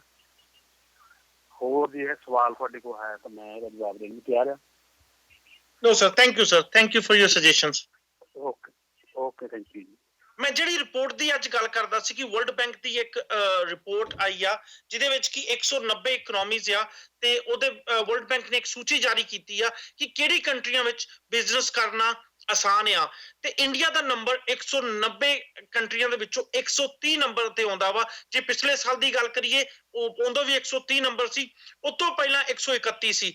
ਪਿਛਲੇ 2 ਸਾਲਾਂ 'ਚ ਲਗਭਗ ਸਿਰਫ ਇੰਡੀਆ ਦੀ ਪੋਜੀਸ਼ਨ 1 ਪੁਆਇੰਟ ਸੁਧਰੀ ਆ। ਜਦਕਿ ਜੇ ਅਸੀਂ ਮੋਦੀ ਸਾਹਿਬ ਦੀ ਪਾਲਿਸੀਜ਼ ਦੇ ਬਾਰੇ ਗੱਲ ਕਰੀਏ, ਜਿੰਨੀ ਉਹ ਕੋਸ਼ਿਸ਼ ਕਰ ਰਹੇ ਨੇ, ਸ਼ਾਇਦ ਇਹ ਪੋਜੀਸ਼ਨ 'ਚ ਬਹੁਤ ਜ਼ਿਆਦਾ ਚੇਂਜ ਹੋਣਾ ਚਾਹੀਦਾ ਸੀ। ਇਸ ਰਿਪੋਰਟ ਆਉਣ ਤੋਂ ਬਾਅਦ ਵੀ ਜੋ ਇੰਡੀਆ ਦੀ ਸੈਂਟਰਲ ਗੌਰਮੈਂਟ ਦੀ ਸੈਂਟਰਲ ਗੌਰਮੈਂਟ ਦਾ ਇਹਦੇ ਪ੍ਰਤੀ ਬਿਆਨ ਆਇਆ ਸੀ, ਉਹ ਇਹੀ ਸੀ ਕਿ ਵਰਲਡ ਬੈਂਕ ਨੇ ਕਿਤੇ ਨਾ ਕਿਤੇ ਜੋ 12 ਚੇਂਜਸ ਕੀਤੀਆਂ ਨੇ ਉਹਨੂੰ ਕੰਸੀਡਰ ਨਹੀਂ ਕੀਤਾ। ਪਰ ਚਲੋ ਜੇ ਨਹੀਂ ਵੀ ਕੀਤਾ ਤੇ ਅਗਲੇ ਸਾਲ ਦੀ ਰਿਪੋਰਟ ਫਿਰ ਆ ਜਾਣੀ ਆ। ਪਰ ਮੈਂ ਇਹ ਮੁੱਦਾ ਤਾਂ ਚੱਕਿਆ ਵਾ ਕਿ ਜੇ ਇੰਟੋਲਰੈਂਸ ਨਾਲ ਫਰਕ ਪੈਂਦਾ ਵਾ, ਜੇ ਅੱਜ ਇਹ ਗੱਲਾਂ ਲੋਕ ਪੁੱਛਣ ਲੱਗ ਗਏ ਨੇ ਕਿ ਜੇ ਤੁਸੀਂ ਇੰਟੋਲਰੈਂਸ ਸੁਸਾਇਟੀ ਬਣਾਉਂਦੇ ਜੋ ਤੇ ਜਿਹੜੀ ਤੁਸੀਂ ਇਨਵੈਸਟਮੈਂਟ ਭਾਲਦੇ ਜੋ, ਕਿਤੇ ਨਾ ਕਿਤੇ ਉਸ ਫਰਕ ਪਊਗਾ ਸ਼ਾਇਦ। ਔਰ ਜੋ ਵਰਲਡ ਬੈਂਕ ਦੀ ਰੈਂਕਿੰਗ ਆਈ ਆ, ਜਿਹਦੀ ਕਿ ਉਮੀਦ ਕੀਤੀ ਜਾ ਰਹੀ ਸੀ BJP ਵੱਲੋਂ, ਇਹ 'ਚ ਇੰਡੀਆ ਦੀ ਪੋਜੀਸ਼ਨ ਕਾਫੀ ਜ਼ਿਆਦਾ ਸੁਧਰੂਗੀ, ਪਰ ਉਸ ਕੁਝ ਚੇਂਜਸ ਨਹੀਂ ਆਏ। ਸ਼ਾਇਦ ਕਿਤੇ ਨਾ ਕਿਤੇ ਅਜੇ ਵੀ BJP ਨੂੰ ਇਸ਼ਾਰਾ ਵਾ ਕਿ ਤੁਸੀਂ ਆਪਣੀ ਸੋਚ ਅਤੇ ਪਾਲਿਸੀਆਂ ਨੂੰ ਚੇਂਜ ਕਰੋ। ਸਬਦੀਸ਼ ਜੀ। ਸੱਚਮੁੱਚ ਦੇਸ਼ ਦੇ ਵਿੱਚ ਸ਼ਾਂਤੀ ਹੋਵੇ, ਅਸਹਿਣਸ਼ੀਲਤਾ ਨਾ ਹੋਵੇ, ਉਹਨਾਂ ਹਾਲਾਤ ਦੇ ਵਿੱਚ ਜਿਵੇਂ ਜਿਹੜੇ ਆਰਥਿਕ ਮਾਹਰ ਨੇ ਉਹ ਚਰਚਾ ਕਰਦੇ ਨੇ ਕਿ ਗੁਜਰਾਤ ਮਾਡਲ ਕੋਈ ਦੇਸ਼ ਦੇ ਵਿਕਾਸ ਲਈ ਵਧੀਆ ਮਾਡਲ ਨਹੀਂ ਸੀ, ਜਿਹਦੇ ਆਧਾਰ ਦੇ ਉੱਤੇ ਨਰਿੰਦਰ ਮੋਦੀ ਨੇ ਦੇਸ਼ ਦੀ ਅਗਵਾਈ ਕਰਨ ਦਾ ਮੌਕਾ ਸੰਭਾਲਿਆ।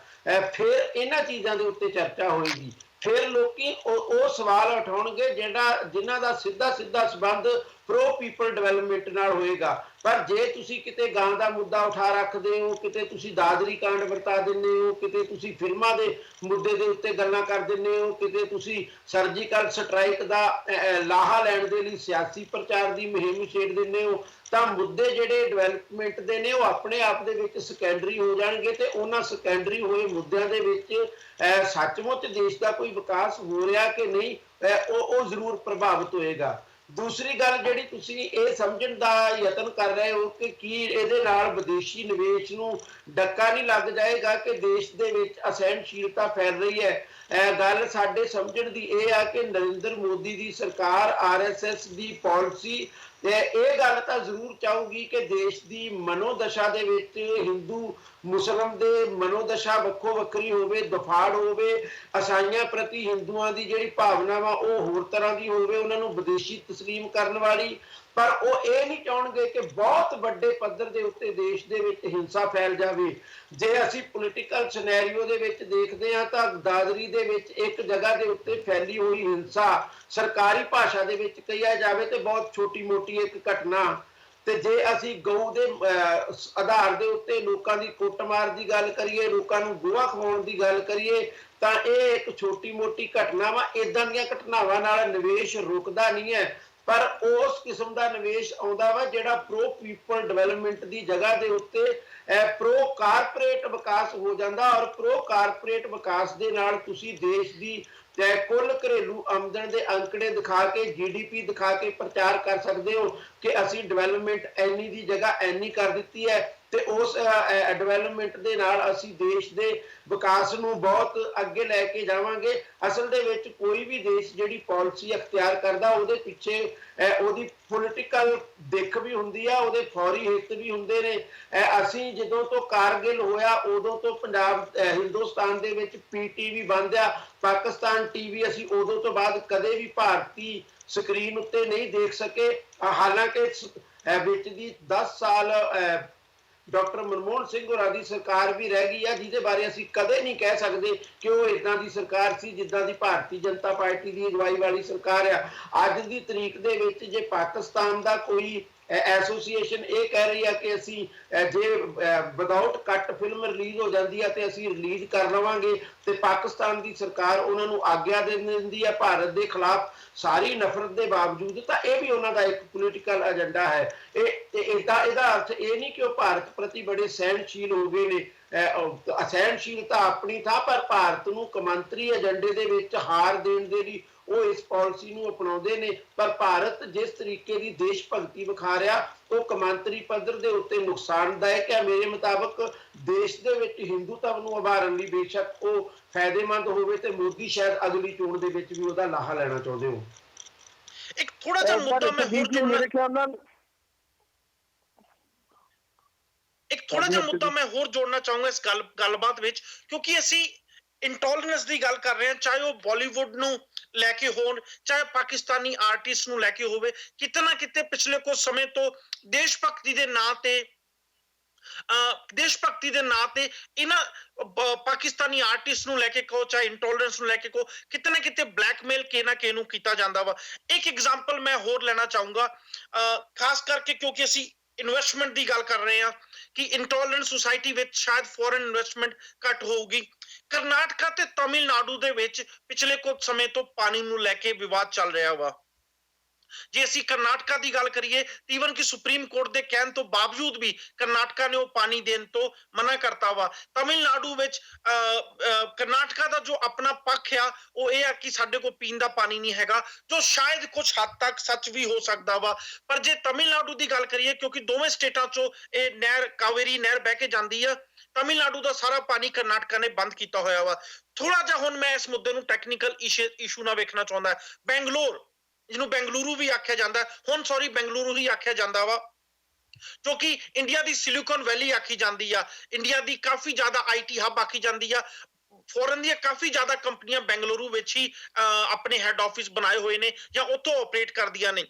ਕਰਨਾਟਕਾ ਤੇ ਤਮਿਲਨਾਡੂ ਵਿੱਚ ਜਦੋਂ ਵੀ ਵਿਵਾਦ ਵਧਿਆ ਸੀ, ਬੈਂਗਲੁਰੂ ਵਿੱਚ ਸਾਨੂੰ ਟੈਨਸ਼ਨ ਵੇਖਣ ਨੂੰ ਮਿਲੇ ਸੀ। ਕਿਤੇ ਨਾ ਕਿਤੇ ਫੋਰਨ ਕੰਪਨੀਆਂ ਨੇ, ਈਵਨ ਕਿ ਯੂਐਸਏ ਨੇ ਵੀ ਆਪਣੇ ਸਿਟੀਜ਼ਨਸ ਜੋ ਬੈਂਗਲੁਰੂ ਵਿੱਚ ਸੀ ਉਹਨਾਂ ਵਾਸਤੇ ਇੱਕ ਸਰਕੂਲਰ ਜਾਰੀ ਕੀਤਾ ਸੀ ਤੇ ਸੇਫ ਜਗ੍ਹਾ ਤੇ ਰਹਿਣ ਦੀ ਹਿਦਾਇਤ ਦਿੱਤੀ ਸੀ। ਜੇ ਬੈਂਗਲੌਰ ਨਾ ਜਾ ਕੇ ਕੰਮ ਚੱਲਦਾ ਹੋਵੇ ਤਾਂ ਉਹਨਾਂ ਨੂੰ ਆਖਿਆ ਸੀ ਨਾ ਜਾਇਆ ਜਾਵੇ।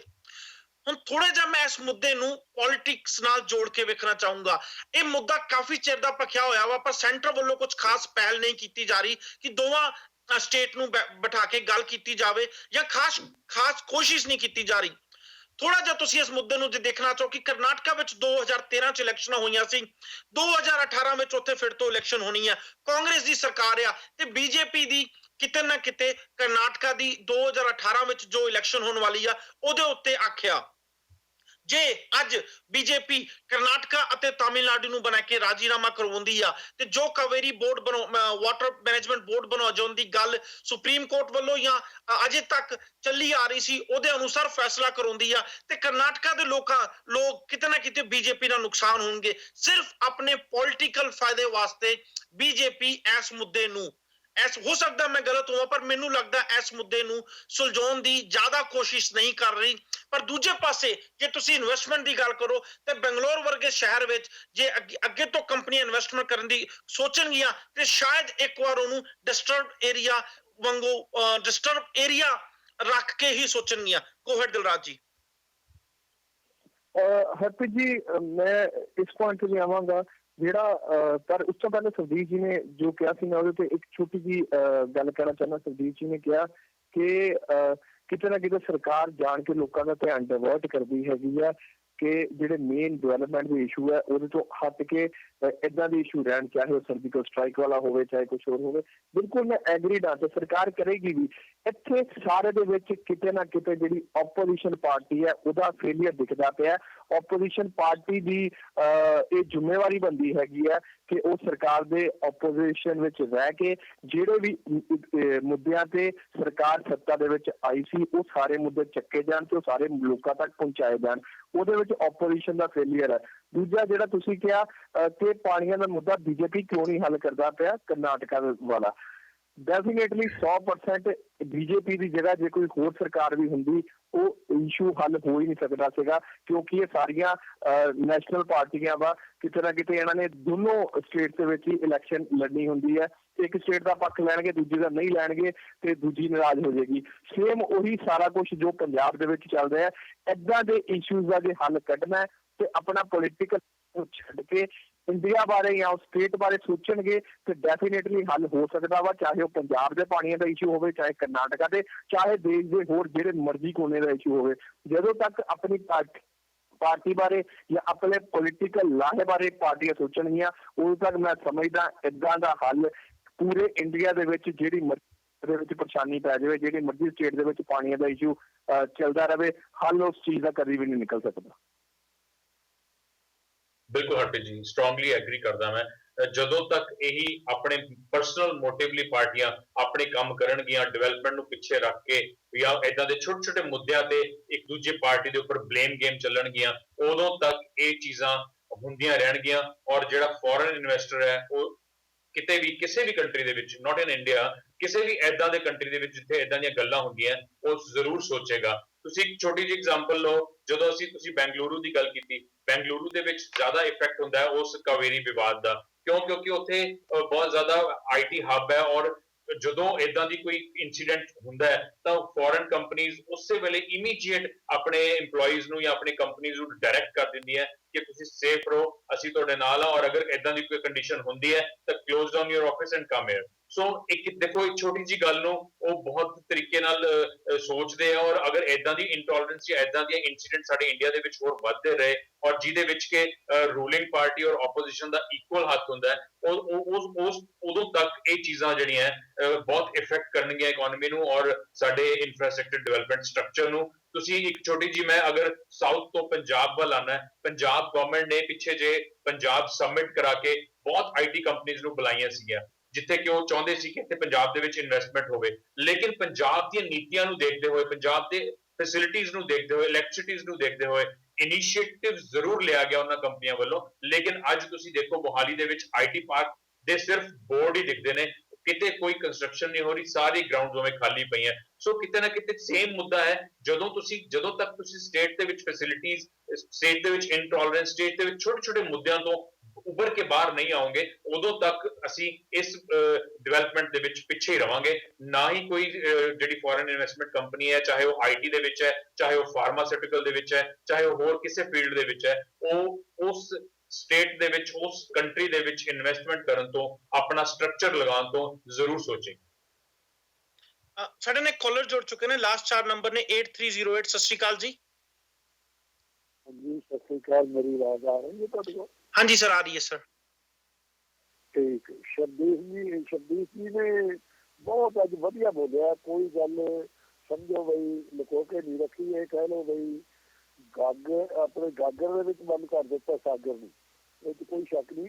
ਮੈਂ ਇੱਕ ਗੱਲ ਕਹਿਣੀ ਚਾਹੁੰਦਾ ਇਹਦੇ 'ਚ ਕਿ ਜਿਹੜਾ ਕੁਛ ਇਹਨੇ MNS ਨੇ ਕੀਤਾ, ਜਾਂ ਕਹਿ ਲਓ ਜਨਸੰਘ ਕਰਨਾ ਚਾਹੁੰਦੀ ਹੈ, ਉਹ ਫਿਲਮ ਦੀ ਖਾਤਰ ਰੌਲਾ ਪਾਉਂਦੇ ਹੈ ਕਿ ਇਹਦੇ ਵਿੱਚ ਪਾਕਿਸਤਾਨੀ ਕਲਾਕਾਰਾਂ ਨੇ ਕੰਮ ਕੀਤਾ ਹੈ।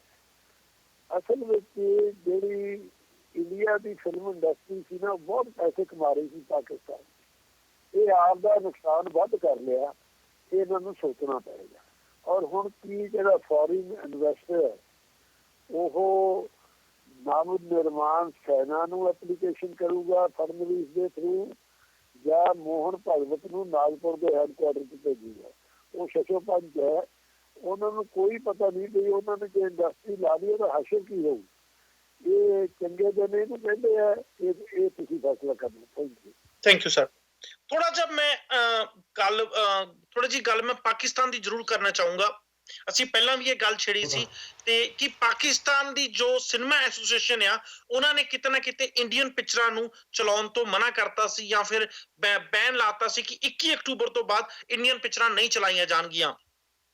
ਪਰ ਹੁਣ ਖਬਰ ਇਹ ਆ ਰਹੀ ਆ, ਕਿਉਂਕਿ MNS ਨੇ ਜੋ ਕਰਨ ਜੌਹਰ ਕੋਲ 5 ਕਰੋੜ ਦਵਾਏ ਸੀ, ਇੰਡੀਅਨ ਆਰਮੀ ਨੇ ਉਹਦਾ ਵਿਰੋਧ ਕੀਤਾ ਵਾ, ਤੇ ਖਬਰ ਇਹ ਆ ਰਹੀ ਹੈ ਕਿ ਪਾਕਿਸਤਾਨ ਸਿਨੇਮਾ ਐਸੋਸੀਏਸ਼ਨ ਇਹ ਕਹਿ ਰਹੀ ਹੈ ਕਿਉਂਕਿ ਇੰਡੀਅਨ ਆਰਮੀ ਨੇ ਉਸ 5 ਕਰੋੜ ਦਾ ਵਿਰੋਧ ਕੀਤਾ ਵਾ, ਤੇ ਨਾਲ ਹੀ ਇੰਡੀਆ ਉਹ ਪਿਕਚਰ ਬਿਨਾਂ ਕਿ ਐਡੀਟਿੰਗ ਦੇ ਰਿਲੀਜ਼ ਕਰਨ ਨੂੰ ਤਿਆਰ ਹੋ ਗਿਆ। ਇਹਦੇ ਕਾਰਨ ਅਸੀਂ ਉਹ ਪਿਕਚਰ ਪਾਕਿਸਤਾਨ ਜ਼ਰੂਰ ਵਿਖਾਵਾਂਗੇ।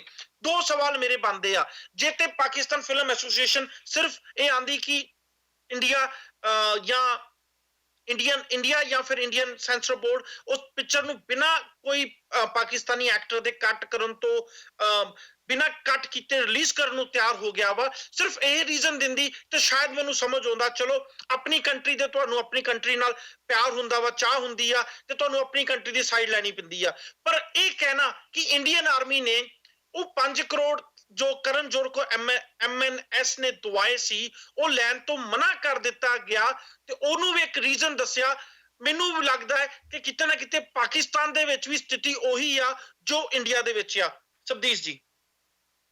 ਹਰਪ੍ਰੀਤ ਜੀ, ਮੈਂ ਕਿਸੇ ਹੱਦ ਤੱਕ ਆਪਣੀ ਗੱਲ ਪਹਿਲੇ ਹਿੱਸੇ ਦੇ ਵਿੱਚ ਕਹਿ ਚੁੱਕਾ, ਮੈਂ ਉਹਨੂੰ ਰਿਪੀਟ ਨਹੀਂ ਕਰਦਾ। ਕੋਈ ਵੀ ਦੇਸ਼ ਵਿਦੇਸ਼ ਪਾਲਿਸੀ ਦੇ ਪੱਧਰ ਦੇ ਉੱਤੇ ਕੌਮਾਂਤਰੀ ਲੈਵਲ ਦੀਆਂ ਜਿਹੜੀਆਂ ਮਾਨਤਾਵਾਂ ਨੇ, ਉਹਨਾਂ ਦੇ ਵਿੱਚ ਆਪਣੀ ਸਪੇਸ ਲੈਣ ਦੇ ਲਈ ਇੱਦਾਂ ਦੇ ਮੁੱਦੇ ਉਭਾਰ ਲੈਂਦਾ। ਅਸੀਂ ਵੀ ਇੱਦਾਂ ਦੀਆਂ ਕੁਝ ਗੱਲਾਂ ਕਰਦੇ। ਮੈਂ ਇੱਕ ਵਾਰੀ ਫਿਰ ਰਿਪੀਟ ਕਰੂੰਗਾ ਕਿ ਭਾਰਤ ਜਦੋਂ ਤੋਂ ਨਰਿੰਦਰ ਮੋਦੀ ਦੀ ਸਰਕਾਰ ਆਈ ਆ, ਪਾਕਿਸਤਾਨ ਦੇ ਸਵਾਲ ਦੇ ਉੱਤੇ ਜਿਹੜੀ ਸਾਡੀ ਇੱਕ ਨੀਤੀ ਚੱਲੀ ਆ ਰਹੀ ਸੀ, ਉਸ ਨੀਤੀ ਨੂੰ ਉਹਨੇ ਲਗਭਗ ਪੂਰੀ ਤਰ੍ਹਾਂ ਰੱਦ ਕਰ ਦਿੱਤਾ ਵਾ ਤਕਨੀਕੀ ਤੌਰ ਦੇ ਉੱਤੇ। ਹਾਲਾਂਕਿ ਨੀਤੀ ਪ੍ਰੈਕਟੀਕਲੀ ਕਾਂਗਰਸ ਦੇ ਦੌਰ ਨਾਲੋਂ ਕੋਈ ਬਹੁਤੀ ਵੱਖਰੀ ਨਹੀਂ ਹੈ। ਵੱਖਰੀ ਗੱਲ ਸਿਰਫ ਉਹਦੇ ਵਿੱਚ ਇਹੀ ਪੈਦਾ ਹੋਈ ਹੈ ਕਿ ਹੁਣ ਤੁਸੀਂ ਉਸ ਨੀਤੀ ਦਾ ਸਿਆਸੀ ਤੌਰ ਦੇ ਉੱਤੇ ਲਾਹਾ ਲੈਣਾ ਚਾਹੁੰਦੇ ਹੋ। ਸਰਜੀਕਲ ਸਟ੍ਰਾਈਕਾਂ ਜਿਵੇਂ ਪਹਿਲਾਂ ਵੀ ਹੁੰਦੀਆਂ ਸੀ, ਹੁਣ ਵੀ ਹੋਈ, ਪਰ ਸਿਆਸੀ ਲਾਹੇ ਵਾਲੀ ਰਾਜਨੀਤੀ ਹੁਣੇ ਹੀ ਆਈ। ਬਲੋਚਿਸਤਾਨ ਦੇ ਸਵਾਲ ਦੇ ਉੱਤੇ ਭਾਰਤ ਦੀਆਂ ਭਾਵਨਾਵਾਂ ਪਹਿਲਾਂ ਵੀ ਜਿਹੜੀਆਂ ਸੀ ਉਹੀ ਹੁਣ ਵੀ ਨੇ। ਪਰ ਇਹ ਪਹਿਲੀ ਵਾਰ ਹੋਇਆ ਕਿ ਤੁਸੀਂ ਲਾਲ ਕਿਲੇ ਦੀ ਫਸੀਲ ਤੋਂ ਬਲੋਚਿਸਤਾਨ ਦੇ ਹੱਕ ਦੇ ਵਿੱਚ ਬਿਆਨਬਾਜ਼ੀ ਕਰਦੇ ਹੋ, ਭਾਰਤ ਦੇ ਲੋਕਾਂ ਨੂੰ ਖੁਸ਼ ਕਰ ਲੈਂਦੇ ਹੋ, ਪਰ ਭੁੱਲ ਜਾਂਦੇ ਹੋ ਕਿ ਇਹਦੇ ਨਾਲ ਪਾਕਿਸਤਾਨ ਦੇ ਹੱਥ ਦੇ ਵਿੱਚ ਤੁਸੀਂ ਬਹੁਤ ਵੱਡਾ ਹਥਿਆਰ ਦੇਣ ਜਾ ਰਹੇ ਹੋ। ਇਹਨਾਂ ਚੀਜ਼ਾਂ ਨੂੰ ਅਸੀਂ ਜੇ ਮਿਸ ਕਰ ਰਹੇ ਹਾਂ ਤਾਂ ਆਪਣੇ ਆਪ ਦੇ ਵਿੱਚ ਇੱਕ ਬੜਾ ਸਾਡੇ ਲਈ ਭਵਿੱਖੀ ਤੌਰ ਦੇ ਉੱਤੇ ਸੋਚਣ ਦਾ ਸਵਾਲ ਹੈ ਕਿ ਅਸੀਂ ਜਿਸ ਕਸ਼ਮੀਰ ਨੂੰ ਅਟੁੱਟ ਅੰਗ ਕਹਿੰਦੇ ਆ ਉਹਨੂੰ ਅਟੁੱਟ ਅੰਗ ਬਣਾਉਣ ਦੇ ਲਈ ਭਾਰਤ ਸਰਕਾਰ ਦੇ ਯਤਨ ਜਿਹੜੇ ਇਸ ਤਰੀਕੇ ਦੇ ਨਾਲ ਆਰੰਭੇ ਨੇ ਉਹ ਕਿਸੇ ਸਿਰੇ ਦੇ ਉੱਤੇ ਤੁਹਾਨੂੰ ਲੈ ਕੇ ਵੀ ਜਾਣਗੇ ਕਿ ਨਹੀਂ। ਮੈਂ ਪਹਿਲਾਂ ਵੀ ਕਹਿ ਚੁੱਕਾ ਕਿ ਉਹਨਾਂ ਨੇ ਪੋਲੀਟੀਕਲ ਦਿੱਖ ਦੇ ਤੌਰ ਤੇ ਆਪਣੇ ਕੌਮਾਂਤਰੀ ਹਿੱਤ ਦੇ ਤੌਰ ਤੇ ਮੂਵੀ ਨੂੰ ਬਿਨਾਂ ਕੱਟ ਤੋਂ ਰਿਲੀਜ਼ ਕਰਨ ਦੀ ਆਗਿਆ ਦੇ ਦਿੱਤੀ। ਜੇ ਕੱਟ ਵੀ ਲੱਗ ਜਾਂਦੇ ਸ਼ਾਇਦ ਪਾਕਿਸਤਾਨ ਦੇ ਵਿੱਚ ਇਹੀ ਬਿਹੇਵ ਕੀਤਾ ਜਾਂਦਾ, ਕਿਉਂਕਿ ਭਾਰਤ ਦੇ ਵਿੱਚ ਜਿਸ ਤਰ੍ਹਾਂ ਦਾ ਪਾਕਿਸਤਾਨੀ ਕਲਾਕਾਰਾਂ ਦਾ ਵਿਰੋਧ ਹੋ ਰਿਹਾ ਉਹਦੇ ਵਿੱਚ ਉਹ ਪਾਕਿਸਤਾਨੀ ਕਲਾਕਾਰਾਂ ਨੂੰ ਹੌਸਲਾ ਦੇਣ ਦੇ ਲਈ ਇੱਦਾਂ ਦਾ ਕਦਮ ਲੈ ਸਕਦੇ ਨੇ।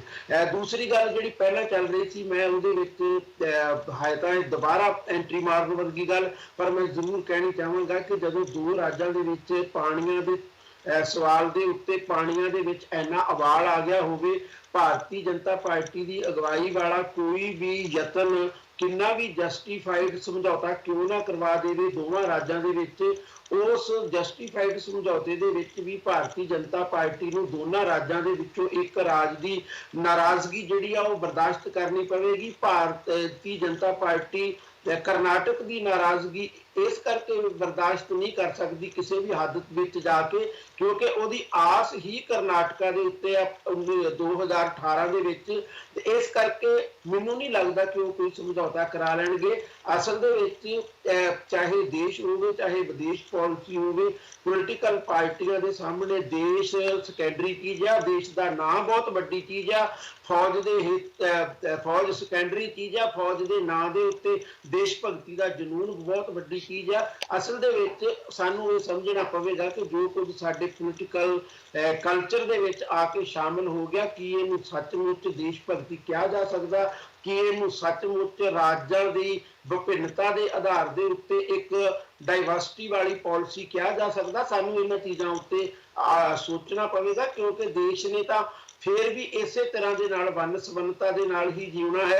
ਬੇਸ਼ੱਕ ਭਾਰਤੀ ਜਨਤਾ ਪਾਰਟੀ ਆ ਜੇ, ਕਾਂਗਰਸ ਆ ਜੇ, ਕੱਲ ਨੂੰ ਕੋਈ ਹੋਰ ਤੀਜੀ ਪਾਰਟੀ ਉੱਠ ਕੇ ਆ ਜੇ, ਭਾਰਤ ਦੇ ਵਿੱਚ ਨਾ ਤਾਂ ਮੁਸਲਮਾਨਾਂ ਦੀ ਗਿਣਤੀ ਘਟਣੀ ਆ, ਨਾ ਈਸਾਈਆਂ ਦੀ ਗਿਣਤੀ ਘਟਣੀ ਆ। ਆਬਾਦੀ ਦੇ ਨਾਰਮਲ ਵਾਧੇ ਦੇ ਮੁਤਾਬਕ ਸਾਰਿਆਂ ਨੇ ਵਧਣਾ, ਜਿਵੇਂ ਹਿੰਦੂ ਵੀ ਵੱਧ ਰਹੇ ਨੇ, ਨਾ ਸਿੱਖਾਂ ਨੇ ਕਿਤੇ ਚਲੇ ਜਾਣਾ, ਸਭ ਨੇ ਇੱਥੇ ਹੀ ਰਹਿਣਾ। ਹਿੰਦੂ ਵੀ ਰੰਗ ਬਿਰੰਗੇ ਨੇ, ਗੁਜਰਾਤੀ ਆਪਣੇ ਰੰਗ ਦਾ, ਮਦਰਾਸੀ ਆਪਣੇ ਰੰਗ ਦਾ, ਬੰਗਾਲੀ ਆਪਣੇ ਰੰਗ ਦਾ, ਮਰਾਠਾ ਹਿੰਦੂ ਆਪਣੇ ਰੰਗ ਦਾ, ਇਹਨਾਂ ਨੇ ਵੀ ਆਪੋ ਆਪਣੀ ਹੋਂਦ ਸਮੇਤ ਜਿਉਂਦੇ ਰਹਿਣਾ। ਇਸ ਚੀਜ਼ ਨੂੰ ਜਿਹੜੀ ਵੀ ਪਾਰਟੀ ਸਵੀਕਾਰ ਨਹੀਂ ਕਰਦੀ, ਉਸ ਪਾਰਟੀ ਦੇ ਖਿਲਾਫ ਅੱਜ ਨਹੀਂ ਤਾਂ ਕੱਲ ਨਹੀਂ ਤਾਂ ਭੜ ਕੇ ਆਖਰਕਾਰ ਤਾਂ ਲੋਕਾਂ ਨੂੰ ਉਹਦੇ ਪ੍ਰਤੀ ਸੋਚਣਾ ਹੀ ਪਵੇਗਾ ਤੇ ਉਸੇ ਮੁਤਾਬਕ ਰਿਐਕਟ ਵੀ ਕਰਨਾ ਪਵੇਗਾ। ਦਿਲਰਾਜ ਸਿੰਘ ਔਰ ਸੀਪੀ ਸਿੰਘ ਜੀ, ਮੇਰੇ ਖਿਆਲ ਦੇ ਨਾਲ ਪਾਕਿਸਤਾਨ ਜਿਹੜੀ ਫਿਲਮ ਇੰਡਸਟਰੀ ਹੈ ਉਹਦੇ ਵਿੱਚ ਬਹੁਤ ਵੱਡਾ ਰੋਲ ਉਹਨੂੰ ਖੜੇ ਕਰਨ ਦੇ ਵਿੱਚ ਇੰਡੀਅਨ ਬਾਲੀਵੁੱਡ ਇੰਡਸਟਰੀ ਦਾ ਵੀ ਹੈਗਾ ਵਾ। ਸ਼ਾਇਦ ਇਹੀ ਕਾਰਨ ਹੈ ਕਿ ਉਹਨਾਂ ਨੇ ਕੋਈ ਨਾ ਕੋਈ ਬਹਾਨਾ ਲੱਭਣਾ ਸੀ। ਜਦੋਂ ਉਹਨਾਂ ਨੂੰ ਬਹਾਨਾ ਮਿਲ ਗਿਆ ਕਿ ਫੌਜ ਨੇ ਮਨਾ ਕਰ ਦਿੱਤਾ ਵਾ ਤੇ ਪਲੱਸ ਬਿਨਾਂ ਕੱਟ ਫਿਲਮ ਰਿਲੀਜ਼ ਹੋ ਰਹੀ ਹੈ ਤੇ ਉਹਨਾਂ ਨੂੰ ਰਿਲੀਜ਼ ਕਰਨੀ ਪਈ। ਜੇ ਤੁਸੀਂ ਰਿਪੋਰਟਾਂ ਪੜ੍ਹੋ ਤੇ ਇਹ ਵੀ ਪੜ੍ਹਨ ਦੇ ਵਿੱਚ ਆਉਂਦਾ ਵਾ ਆਨਲਾਈਨ ਕਿ ਜੇ ਪਾਕਿਸਤਾਨ ਦੇ ਵਿੱਚ ਬਾਲੀਵੁੱਡ ਫਿਲਮਾਂ ਨਹੀਂ ਲੱਗਦੀਆਂ ਤੇ ਪਾਕਿਸਤਾਨ ਫਿਲਮ ਇੰਡਸਟਰੀ ਨੂੰ ਬਹੁਤ ਵੱਡਾ ਘਾਟਾ ਪੈਂਦਾ ਵਾ। ਉਹ ਜਿਹੜਾ ਪੂਰਾ ਜਗਤ ਹੈਗਾ ਵਾ, ਜਿਹੜੇ ਉੱਥੇ ਪ੍ਰਮੋਟਰਸ ਹੈ, ਜਿਹੜੇ ਫਿਲਮਾਂ ਡਿਸਟਰੀਬਿਊਟਰਸ ਹੈ, ਉਹਨਾਂ ਸਾਰਿਆਂ ਨੂੰ ਕਿਤੇ ਨਾ ਕਿਤੇ ਬਾਲੀਵੁੱਡ ਤੋਂ ਬਹੁਤ ਜ਼ਿਆਦਾ ਕਮਾਈ ਹੁੰਦੀ ਹੈ। ਤੇ ਮੈਨੂੰ ਲੱਗਦਾ ਕਿ ਜਦੋਂ ਇੰਡੀਆ ਕਹਿੰਦੇ ਦੇ ਕਲਾਕਾਰਾਂ ਨੂੰ ਜਾਂ ਪਾਕਿਸਤਾਨ ਨੂੰ ਨਹੀਂ ਆਉਣ ਦਿੱਤਾ ਜਾਏਗਾ ਤੇ ਉਹਦੇ ਏਵਜ਼ ਵਿੱਚ ਸਰਕਾਰ ਤੋਂ ਡਰਦੇ ਹੋਏ ਉਹਨਾਂ ਨੂੰ ਕਹਿਣਾ ਤਾਂ ਪੈਂਦਾ ਕਿ ਹਾਂ ਅਸੀਂ ਵੀ ਇੰਡੀਅਨ ਫਿਲਮਾਂ ਨਹੀਂ ਲੱਗਣ ਦੇਵਾਂਗੇ। ਪਰ ਕਿਤੇ ਨਾ ਕਿਤੇ ਉਹ ਜਿਹੜਾ ਘਾਟਾ ਪੂਰਾ ਕਰਨ ਦੀ ਕੋਸ਼ਿਸ਼ ਹੁੰਦੀ ਹੈ ਜਾਂ ਘਾਟਾ ਪੂਰਾ ਕਰਨ ਦੇ ਚੱਕਰ ਵਿੱਚ ਉਹਨਾਂ ਨੂੰ ਬਹਾਨਾ ਲੱਭਣਾ ਪੈਂਦਾ ਕਿ ਕਿੱਦਾਂ ਹੁਣ ਲੱਗਣ ਦਿੱਤੀਆਂ ਜਾਣ ਫਿਲਮਾਂ।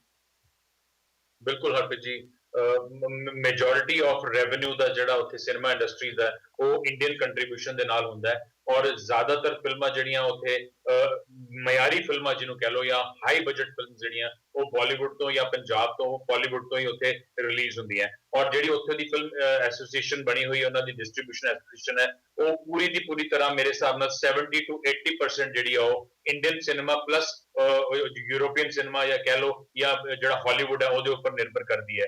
नो डाउट ਉੱਥੇ ਕੁਝ ਡਬ ਫਿਲਮਾਂ ਵੀ ਰਿਲੀਜ਼ ਹੁੰਦੀਆਂ ਉਰਦੂ ਦੇ ਵਿੱਚ, ਲੇਕਿਨ ਮੈਜੋਰਿਟੀ ਆਫ ਕੰਟਰੀਬਿਊਸ਼ਨ ਹੈ ਜਿਹੜੀ ਉਹ ਬਾਲੀਵੁੱਡ ਦੀ ਜਾਂਦੀ ਹੈ। ਤਾਂ ਕਿਤੇ ਨਾ ਕਿਤੇ ਪਾਕਿਸਤਾਨ ਦਾ ਜਿਵੇਂ ਸ਼ੁਰੂ ਤੋਂ ਰਵੱਈਆ ਹੈ ਕਿ ਪਲਟ ਤਾਂ ਬੜੀ ਈਜ਼ੀਲੀ ਜਾਂਦਾ ਉਹ, ਇਸੇ ਕਰਕੇ ਉਸਨੇ ਇਹ ਸਟੇਟਮੈਂਟ ਦਿੱਤੀ। ਪਹਿਲਾਂ ਬੜਾ ਸਟਰੋਂਗ ਸਟੇਟਮੈਂਟ ਸੀ ਉਹਨਾਂ ਦੀ ਕਿ ਅਸੀਂ 21 ਅਕਤੂਬਰ ਤੋਂ ਬਾਅਦ ਡਿਸਾਈਡ ਜਿਹੜੀਆਂ ਇੰਡੀਅਨ ਫਿਲਮਸ ਹੈ ਉਹ ਬੰਦ ਕਰ ਦਾਂਗੇ ਦਿਖਾਣੀਆਂ, ਲੇਕਿਨ ਜਦੋਂ ਥੋੜੀ ਜਿਹੀ ਸਟੇਟਮੈਂਟ ਆਈ ਕਿ ਇੰਡੀਅਨ ਆਰਮੀ ਨੇ ਇਹ ਚੀਜ਼ ਨੂੰ ਬੰਦ ਕਰ ਦਿੱਤਾ ਹੈ ਜਾਂ ਇਹ ਚੀਜ਼ ਨੂੰ ਨਕਾਰ ਦਿੱਤਾ ਕਿ ਅਸੀਂ ਇਹ ਨਹੀਂ ਐਕਸੈਪਟ ਕਰਾਂਗੇ, ਇਮੀਡੀਏਟ ਉਹਨਾਂ ਦਾ ਬਿਆਨ ਆ ਜਾਂਦਾ ਹੈ ਕਿ ਨਹੀਂ, ਅਸੀਂ ਜਿਹੜੀ ਇੰਡੀਅਨ ਫਿਲਮਸ ਹੈ ਅਗਰ ਸਾਨੂੰ ਵਿਦਆਊਟ ਕੱਟ ਮਿਲਦੀ ਹੈ ਤਾਂ ਅਸੀਂ ਉਹਨੂੰ ਡਿਸਪਲੇ ਕਰਾਂਗੇ। ਦੇਖੋ ਕਿਤੇ ਨਾ ਕਿਤੇ ਠੀਕ ਹੈ, ਤੁਸੀਂ ਵੀ ਸਹੀ ਹੋ ਕਿ ਉਹਨਾਂ ਦੀ ਦੇਸ਼ ਭਗਤੀ ਆਪਣੇ ਦੇਸ਼ ਲਈ ਹੁੰਦੀ ਹੈ, ਲੇਕਿਨ ਉਹ ਬਿਲਕੁਲ ਪਲਟ ਕੇ ਆਨਸਰ ਦੇਣਾ ਜਾਂ ਪਲਟ ਕੇ ਆਪਣੀ ਸਟੇਟਮੈਂਟ ਨੂੰ ਬਦਲਣਾ, ਇਹ ਉਹਨਾਂ ਦੇ ਖੂਨ ਵਿੱਚ ਹੀ ਹੈ, ਮੈਂ ਤਾਂ ਕਹੂੰਗਾ। ਸੋ ਕਿਤੇ ਨਾ ਕਿਤੇ ਉਹ ਰੈਵਨਿਊ ਨੂੰ ਵੀ ਛੱਡਣਾ ਚਾਹੁੰਦੇ, ਦੇਸ਼ ਭਗਤੀ ਵੀ ਅੱਗੇ ਰੱਖਣਾ ਚਾਹੁੰਦੇ ਨੇ, ਔਰ ਕਿਤੇ ਨਾ ਕਿਤੇ ਲਾਸ ਨੂੰ ਵੀ ਉਹ ਬੀਅਰ ਨਹੀਂ ਕਰਨਾ ਚਾਹੁੰਦੇ, ਇਸੇ ਕਰਕੇ ਸਟੇਟਮੈਂਟ ਉਹਨਾਂ ਨੇ ਦਿੱਤੀ। ਦੇਸ਼ ਭਗਤੀ ਸ਼ਬਦ ਦਾ ਬਾਰ-ਬਾਰ ਇਸਤੇਮਾਲ ਅੱਜ ਦੀ ਡਿਬੇਟ ਵਿੱਚ ਵੀ ਹੋਇਆ ਤੇ ਇੰਡੀਆ ਵਿੱਚ ਵੀ ਪਿਛਲੇ ਕੁਝ ਸਮੇਂ ਤੋਂ ਹੋ ਰਿਹਾ ਵਾ। ਇੱਕ ਮੈਂ ਰਿਪੋਰਟ ਪੜ੍ਹ ਰਿਹਾ ਸੀ ਜੋ ਸੀਆਰਪੀਐਫ ਵੱਲੋਂ, ਸੈਂਟਰਲ ਰਿਜ਼ਰਵ ਪੁਲਿਸ ਫੋਰਸਸ ਵੱਲੋਂ ਆਈ ਆ। ਸੀਆਰਪੀਐਫ ਦਾ ਇਹ ਕਹਿਣਾ ਹੈ ਕਿ ਇੱਕ ਪਾਸੇ ਤੇ ਦੇਸ਼ ਭਗਤੀ ਦੀ ਦੇਸ਼ ਦੇ ਵਿੱਚ ਲਹਿਰ ਦੌੜ ਰਹੀ ਆ, ਪਰ ਕਿਤੇ ਨਾ ਕਿਤੇ ਸੀਆਰਪੀਐਫ ਨੂੰ ਭਰਤੀ ਹੋਣ ਵਾਲੇ ਜਿਹੜੇ ਜਵਾਨ ਆਉਂਦੇ ਨੇ ਜਾਂ ਜੋ ਰਿਕਰੂਟਮੈਂਟ ਵਾਸਤੇ ਲੋਕ ਜਾਂਦੇ ਨੇ, ਉਹਦੇ ਵਿੱਚ ਇੱਕ ਸ਼ਾਰਪ ਡ੍ਰੌਪ ਦੇਖਣ ਨੂੰ ਮਿਲ ਰਿਹਾ ਹੈ। ਸੀਆਰਪੀਐਫ ਦੀ ਜੇ ਗੱਲ ਕਰੀਏ 2013 ਦੇ ਵਿੱਚ 212 ਅਪਾਇੰਟਮੈਂਟ ਹੋਈਆਂ ਸੀ, ਜਿਹਦੇ ਵਿੱਚ ਕਿ ਸਿਰਫ 152 ਜੁਆਇਨਿੰਗ ਹੋਈ। 2014 ਵਿੱਚ ਅਪਾਇੰਟਮੈਂਟ ਦੀ ਗੱਲ ਕਰੀਏ 168 ਹੋਈਆਂ ਸੀ, ਜੁਆਇਨਿੰਗ 85 ਦੀ ਹੋਈ। 2015 ਦੀ ਗੱਲ ਕਰੀਏ ਤੇ 138 ਅਪਾਇੰਟਡ ਹੋਈ ਸੀ ਤੇ ਰਿਪੋਰਟ ਜਿਹੜੀਆਂ ਜੁਆਇਨਿੰਗ ਕੀਤਾ 82 ਨੇ। ਹੁਣ 2016 ਤੇ ਆ ਜਾਂਦੇ ਆ, ਉਦੋਂ ਜਦੋਂ ਦੇਸ਼ ਭਗਤੀ ਦੀਆਂ ਗੱਲਾਂ ਕੁਝ ਜ਼ਿਆਦਾ ਹੀ ਹੋ ਰਹੀਆਂ, ਖਾਸ ਕਰਕੇ ਸਰਜੀਕਲ ਸਟ੍ਰਾਈਕ ਤੋਂ ਬਾਅਦ। ਸਿਰਫ 27 ਲੋਕਾਂ ਦੀ ਅਪਾਇੰਟਮੈਂਟ ਹੋਈ, ਜਿਹਦੇ ਵਿੱਚੋਂ 12 ਲੋਕਾਂ ਨੇ ਜੁਆਇਨ ਕੀਤਾ। ਸੀਆਰਪੀਐਫ ਦੇ ਡੇਟੇ ਦੇ ਹਿਸਾਬ ਨਾਲ 56% ਡ੍ਰੌਪ ਆਇਆ ਵਾ ਜੋ ਲੋਕ ਜਾ ਕੇ ਸੀਆਰਪੀਐਫ ਜੁਆਇਨ ਕਰਦੇ ਆ। ਇਹ ਕਿੱਦਾਂ ਦੀ ਦੇਸ਼ ਭਗਤੀ ਆ? ਇੱਕ ਪਾਸੇ ਤੇ ਤੁਸੀਂ ਇੰਡੀਅਨ ਆਰਮੀ ਉੱਤੇ ਜਾਂ ਇੰਡੀਅਨ ਸੈਂਟਰਲ ਰਿਜ਼ਰਵ ਫੋਰਸਸ ਉੱਤੇ ਉਹਨਾਂ ਦੀ ਤਾਰੀਫ ਕਰਦੇ ਜੋ, ਪਰ ਦੂਜੇ ਪਾਸੇ ਅੱਜ ਉਹੀ ਇੰਡੀਅਨ ਆਰਮੀ ਜਾਂ ਸੀਆਰਪੀਐਫ ਨੂੰ ਜੁਆਇਨ ਕਰਨ ਵਾਸਤੇ, ਭਰਤੀ ਹੋਣ ਵਾਸਤੇ ਲੋਕ ਨਹੀਂ ਲੱਭ ਰਹੇ।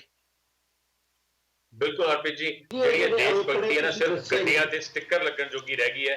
ਭਗਤ ਸਿੰਘ ਦੇ ਸਟicker ਲਗਾ ਕੇ ਅਸੀਂ ਦੇਸ਼ ਭਗਤੀ ਸ਼ੋਅ ਕਰਦੇ ਹਾਂ, ਇਨਕਲਾਬ ਜ਼ਿੰਦਾਬਾਦ ਲਿਖ ਕੇ ਅਸੀਂ ਦੇਸ਼ ਭਗਤੀ ਸ਼ੋਅ ਕਰਦੇ ਹਾਂ।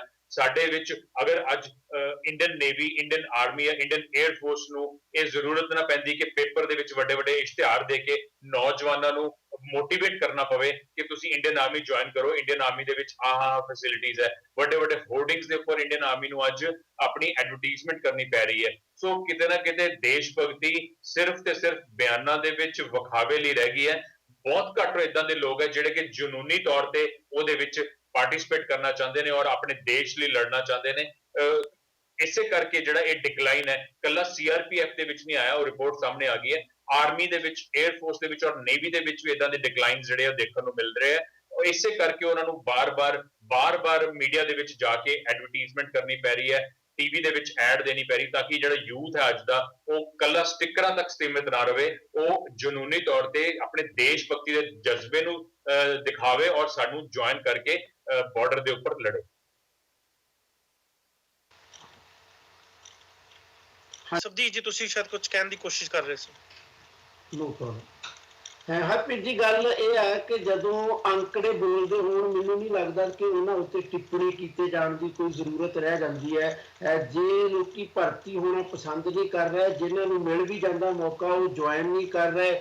ਇਹੀ ਹਾਲਾਤ ਸਾਰੇ ਦੀ ਸਾਰੀ ਸਿਕਿਉਰਿਟੀ ਫੋਰਸਿਸ ਦੀ ਬਣੀ ਹੋਈ ਆ। ਉਹਦੇ ਵਿੱਚ ਸਭ ਤੋਂ ਜਿਹਨੂੰ ਮਾਣ ਸਤਿਕਾਰ ਦੀ ਨਿਗਾਹ ਨਾਲ ਅਸੀਂ ਦੇਖਦੇ ਹਾਂ ਇੰਡੀਅਨ ਆਰਮੀ, ਉਹਦੇ ਵਿੱਚ ਵੀ ਜੇ ਇਹ ਬਣੀ ਹੋਈ ਆ ਤਾਂ ਇਹ ਅੰਕੜੇ ਆਪਣੇ ਆਪ ਦੇ ਵਿੱਚ ਬੋਲਦੇ ਨੇ ਕਿ ਅਸਲ ਦੇ ਵਿੱਚ ਦੇਸ਼ ਦੀ ਮਨੋਦਸ਼ਾ ਕੀ ਹੈ। ਇਸ ਸਵਾਲ ਦਾ ਜਵਾਬ ਮੇਰੇ ਵਰਗਾ ਬੰਦਾ ਦੇਵੇ ਜਿਹੜਾ ਪਹਿਲਾਂ ਹੀ ਦੇਸ਼ ਭਗਤੀ ਦੇ ਨਾਂ ਤੇ ਫਰੇਬੀ ਜਨੂਨ ਦੀ ਵਿਰੋਧਤਾ ਕਰ ਰਿਹਾ, ਉਹਦੇ ਕੋਲੋਂ ਨਹੀਂ ਜਵਾਬ ਮੰਗਿਆ ਜਾਣਾ ਚਾਹੀਦਾ। ਮੈਨੂੰ ਲੱਗਦਾ ਇਹਦਾ ਜਵਾਬ ਉਹਨਾਂ ਲੋਕਾਂ ਨੂੰ ਦੇਣਾ ਚਾਹੀਦਾ ਵਾ ਜਿਹੜੇ ਦੇਸ਼ ਭਗਤੀ ਦੇ ਨਾਂ ਤੇ ਪੈਦਾ ਹੋਏ ਜਨੂਨ ਨੂੰ ਸੱਚੀ ਦੇਸ਼ ਭਗਤੀ ਦਾ ਆਭਾਰ ਤਸੱਵਰ ਕਰਦੇ ਨੇ ਔਰ ਇਹ ਸ਼ੋਅ ਕਰਨ ਦਾ ਯਤਨ ਕਰਦੇ ਨੇ ਕਿ ਸਾਡੇ ਦੇਸ਼ ਦੇ ਵਿੱਚ ਮੋਦੀ ਦੇ ਆਉਣ ਦੇ ਨਾਲ ਸੱਚੀ ਦੇਸ਼ ਭਗਤੀ ਸਿਖਰਾਂ ਨੂੰ ਛੂਹਣ ਲੱਗ ਗਈ ਆ। ਇਹਦਾ ਜਵਾਬ ਮੇਰੇ ਖਿਆਲ ਮੁਤਾਬਕ ਉਹਨਾਂ ਲੋਕਾਂ ਦੇ ਵੱਲੋਂ ਆਉਣਾ ਚਾਹੀਦਾ ਜਿਹੜੇ ਲੋਕ ਇਸ ਤਰ੍ਹਾਂ ਦੀਆਂ ਗੱਲਾਂ ਕਰਦੇ ਨੇ। ਪਰ ਇਹ ਇੱਕ ਸੱਚਾਈ ਹੈ ਕਿ ਅਸੀਂ ਇਸੇ ਸੱਚਾਈ ਨੂੰ ਭੁਗਤਣ ਦਾ ਜਿਹੜਾ ਵਾ ਸਰਾਪ ਇੱਕ ਤਰ੍ਹਾਂ ਨਾਲ ਅਸੀਂ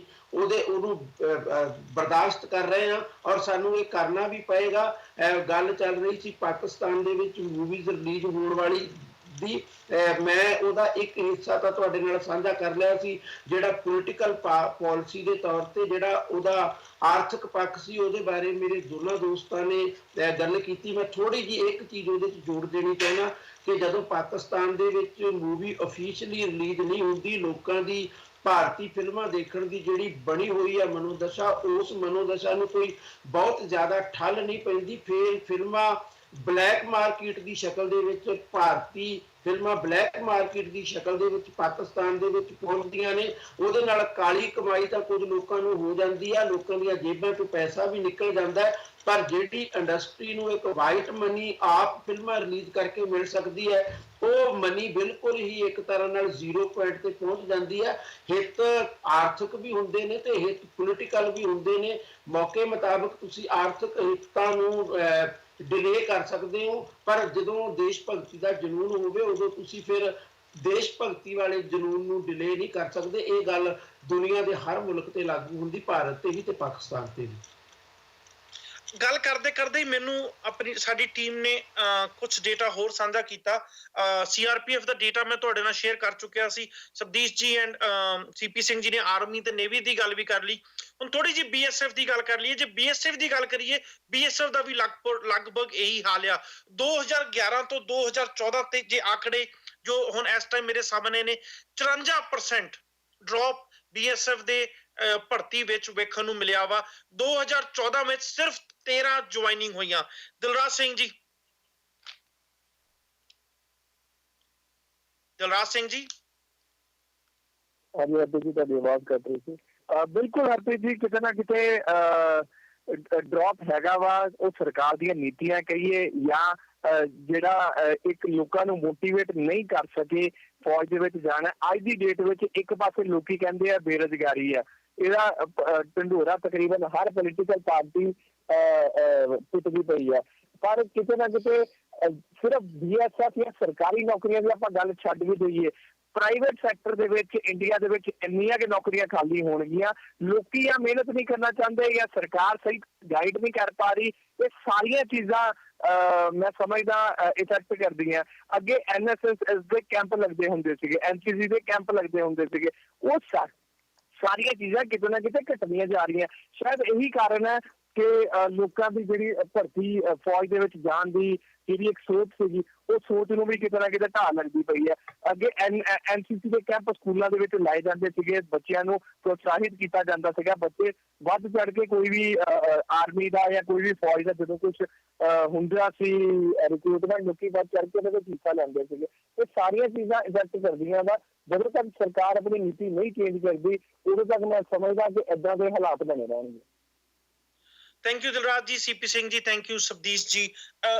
ਅਖੀਰ ਚ ਅਸੀਂ ਇਹੀ ਕਵਾਂਗੇ ਕਿ ਜੇ ਇੰਟੋਲਰੈਂਸ ਸੁਸਾਇਟੀ ਬਣਾਓਗੇ, ਜੇ ਦੇਸ਼ ਭਗਤੀ ਦੀ ਡੈਫੀਨੇਸ਼ਨ ਚੇਂਜ ਕਰੋਗੇ, ਹੋ ਸਕਦਾ ਵਾ ਉਹ TV ਤੇ ਉਹ ਦੇਸ਼ ਭਗਤੀ ਦੀਆਂ ਜਦੋਂ ਤੁਸੀਂ ਗੱਲਾਂ ਕਰੋ ਬੜੀਆਂ ਵਧੀਆ ਲੱਗਣ। ਜੇ ਤੁਸੀਂ ਸਟੇਜਾਂ ਤੋਂ ਦੇਸ਼ ਭਗਤੀ ਦੇ ਭਾਸ਼ਣ ਦੋ, ਬਹੁਤ ਤਾੜੀਆਂ ਵੱਜਣ। ਪਰ ਜਦੋਂ ਉਹਦੇ ਫੈਕਟਸ ਕੱਢੇ ਜਾਣਗੇ, ਜਿੱਦਾਂ ਕਿ ਅੱਜ ਤੁਹਾਡੇ ਨਾਲ ਮੈਂ CRPF ਤੇ BSF ਦਾ ਡੇਟਾ ਸਾਂਝਾ ਕੀਤਾ, ਤੇ ਉਹਦੇ ਵਿੱਚ ਤੁਸੀਂ ਫੇਲ ਜ਼ਰੂਰ ਹੋਗੇ। ਉਮੀਦ ਕਰਦੇ ਹਾਂ ਤੁਹਾਨੂੰ ਸਾਡੀ ਅੱਜ ਦੀ ਇਹ ਕੋਸ਼ਿਸ਼ ਪਸੰਦ ਆਈ ਹੋਊਗੀ। ਇਹਦੇ ਨਾਲ ਮੈਨੂੰ, ਸਬਦੀਸ਼ ਜੀ ਨੂੰ, CP ਸਿੰਘ ਜੀ ਨੂੰ ਅਤੇ ਦਿਲਰਾਜ ਸਿੰਘ ਜੀ ਨੂੰ ਦੋ ਇਜਾਜ਼ਤ। ਧੰਨਵਾਦ।